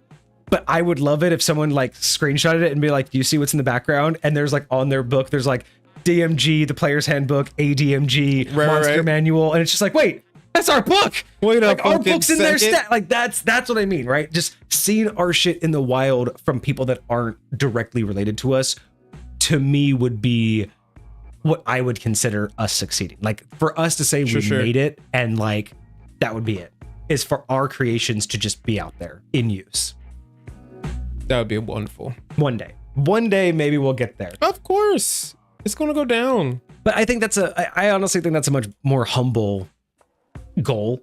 You know what I mean? Like everybody wants to be successful and famous and rich and a million followers, and I'm like, honestly, just literally it's a goal with a different purpose. It's not about you. It's about building the community. Like just seeing the community grow and being able to see the influence and effect that you've had on it rather than being the center of it. Like I think a lot of people, they want to be the one, like my face needs to be on it, everyone needs to know my name. But we're more like, hey, if we can help build a more inclusive and more beneficial and more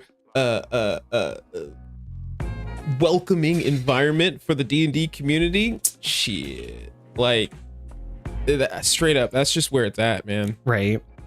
There's so many situations. Like, man, can you imagine just like, you get a new kid in your church, wants to come, with your little D&D group, and he just shows up and it's like, hey, DM, can I try something that's like not official? And they just pull out a book and it's like one of ours, and they're just like, I found this book and it has this really cool thing, but doesn't know that you're like, again, brand new. Kage. Just being like, there's this cool creation from this book, and it's just like, again, that's wild. Those are those moments I would just be like, our shit's out there. Like we did it. We added to the plethora of the game, because I think outside of being rich and famous and all of that stuff, I think for me, my love of the game is to see it succeed and to see it do well. And yes, I think my ideas are good. Obviously, I think my ideas are better than most people's. Like that's just the ego of creation. I think most people think they're, because you create it for a reason. Exactly. Like I think it's a great idea, so let me build it. But outside of like the ego of, it should be mine, not theirs. It's that humbleness of like, there was somebody out there who thought the same, who saw my idea and was like, that is a good idea. And to say that somebody who doesn't know us got a hold of it and used it, the reason why that's just so much more important to me though is because it means that not only did what we create actually like work for the greater community at large, but it's doing exactly what it needs to do. Not bring us attention, but make the game better. And I think, you know, I don't think there's enough goals like that for people. I think too many people want to create just the next big viral thing. And I think that's, you know, and then once they do, they just want to create the next one. And I'm like, I don't want to create the next big viral movement. I would love to create the next book that, like, again, I'm not saying that I'm the best DM out there, but I would love to create a book that, like, imagine being able to create the ADMG to where it doesn't make us millions of dollars, but imagine it got so good that it just became a staple in a DM's repertoire. Imagine just if it became standard that every DM had the DMG, a player's handbook, a monster manual, and the ADMG. Again, not $1 million, you know, we're retired at, you know, in 5 years kind of thing, but just imagine that being able to know that that is just now a staple. The ADMG is just now so ingrained in the culture that even though it's not official, it's still on every shelf. That, you know, and again, maybe it's just for the HP idea, you know, just because we explain that HP isn't always damage. Maybe it's just how we adjust spell casting. Maybe it's how we adjust leveling up. You know what I mean? Sure. Like, it doesn't matter why it's important, because it won't be the whole thing. It won't be like this is the new gospel. Right. But I just, to me, the true goal of success would just having been part of creating something that is just now fundamental to the ideology of the game, saying that this game isn't the same without it. Like, that to me would make me just so humble to just be like, I actually created something that truly made the game. That got somewhere, that went somewhere. Yeah. Because I feel like that's, you know, everyone loves creating stuff, but even I feel those that create it intend it to be a here, now, gone later. People create something, want to use it, and then they're off. They're done. You know, again, they want to create the next viral thing, and then they're off. They're off to the next one. They don't really care what happens to it. They just want it to have done a thing, and then... Which is fine. You know, we need, you know, that's how good creative ideas come, right? You just keep on pumping it out until something stays. But sure. Yeah, I think for me, I like being super intentional. Like, again, like an artist, like somebody who painted something, who spent time and put it up on display, and then when somebody sees its value, then it can go wild, like the Mona Lisa or whatever else. But and then, you know, I'm also imagining these things being a collaborative effort. I mean, you know, imagine we get someone like Arctic Wolf to do the artwork for the book. Yeah, you know, so we can display them. You know, imagine like, you know, the APHB has, you know, or we do our own monster manual, and it has all of like the, you know, the community submissions in it, right? Being able to show off not just us, but just being able to show off the ideas that the community has created. Like that's it's a pipe dream, but it's a dream nonetheless. I love it, dude. I think we'll end it there. We've been just chit-chatting here. Nothing really is going on in chat, and we passed the 3-hour mark, so I think we're pretty good. Nice. All right. Nice. Well, we'll be back on Friday. Remember, Friday is your community stream, so unless the votes go one way or the other, because right now it's subletting subclasses and critical cocktails, so most likely what we'll do is we'll do a subletting subclass, and the abilities that we choose for it to have, we'll do cocktails based off of those names. So it's kind of like a critical cocktail. And then at the end, we'll probably do one that we actually make here on stream. Do you think we'll be streaming in the back room for this if we're going to be messing with cocktails? Nah. It's too difficult. The quality is low. I won't be able to do all the visuals like we were doing before. Sure, that's fair enough. We'll probably just do the critical cocktails because I mean, critical cocktails is mostly just like the lore and the ingredients. But I'll take a break and go mix us one real quick. Okay. Or maybe I'll just take the phone and I'll display it, so I'll just mobile myself over this. You can watch me make them. Nice. But yeah, we'll probably just do that. Okay. You got Cameo just to check, and neither of them are on it. Yeah, I'm pretty. And that's the thing too, is like the Cameo thing is cute, but I definitely wouldn't want to use that for like the intro. Like, I mean, to me, it's one of those things where I would feel that would be disingenuous to pay for like Matt Mercer on Cameo to like do something for our like YouTube intro, like, or like, you know. Oh, is that what that is? Well, Cameo can be used for that. Like Cameo is a place where famous people will go on and you can pay for them to just say something to you. Oh. And you can ask them to say certain things. You can be like, hey, say happy birthday for my friend. Or you could be like, hey, can you quote this line? Or hey, could you say this? Like, you can even ask them like, hey, I'm doing a presentation. Do you mind saying something that I will use in my presentation, right? There's a lot of them that will either just do simple hellos, or they'll full on be like, I'll act like I gave you a voicemail. I'll call you like we're best friends. Is that like licensed? Like you can use that now? Well, Cameo, yeah, they basically again, it depends on the person, Sure. but they all have their. But yeah, you basically pay for them to give you a video of them, and they'll just respond to you with whatever you asked. And some of them will do lots, and some of them will do very little. Like it just depends. But I feel like that kind of would be a little bit disingenuous, a little, for me. Like, Sure. I'm much more of it would mean so much more if they acknowledged us Yeah. than If it was independent. me paying them to do it, because it's just more of a. I mean, anybody could have done that. You know what I mean? I don't know. Good No, idea. I feel you. Not a bad idea though. What would be interesting, what would be really dirty and interesting, is to use that to basically, like, if you couldn't contact them any other way, use that to submit your own ideas to them.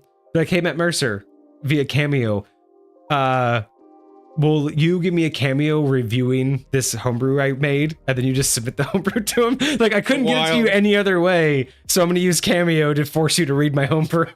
That's wild. I love it. Robert Hartley. I don't know if I know that by name. I'd have to see the face or hear the voice. I don't know names very well. Robert Hartley. Yeah, Another dungeon master, I guess. That's on Cameo. All right.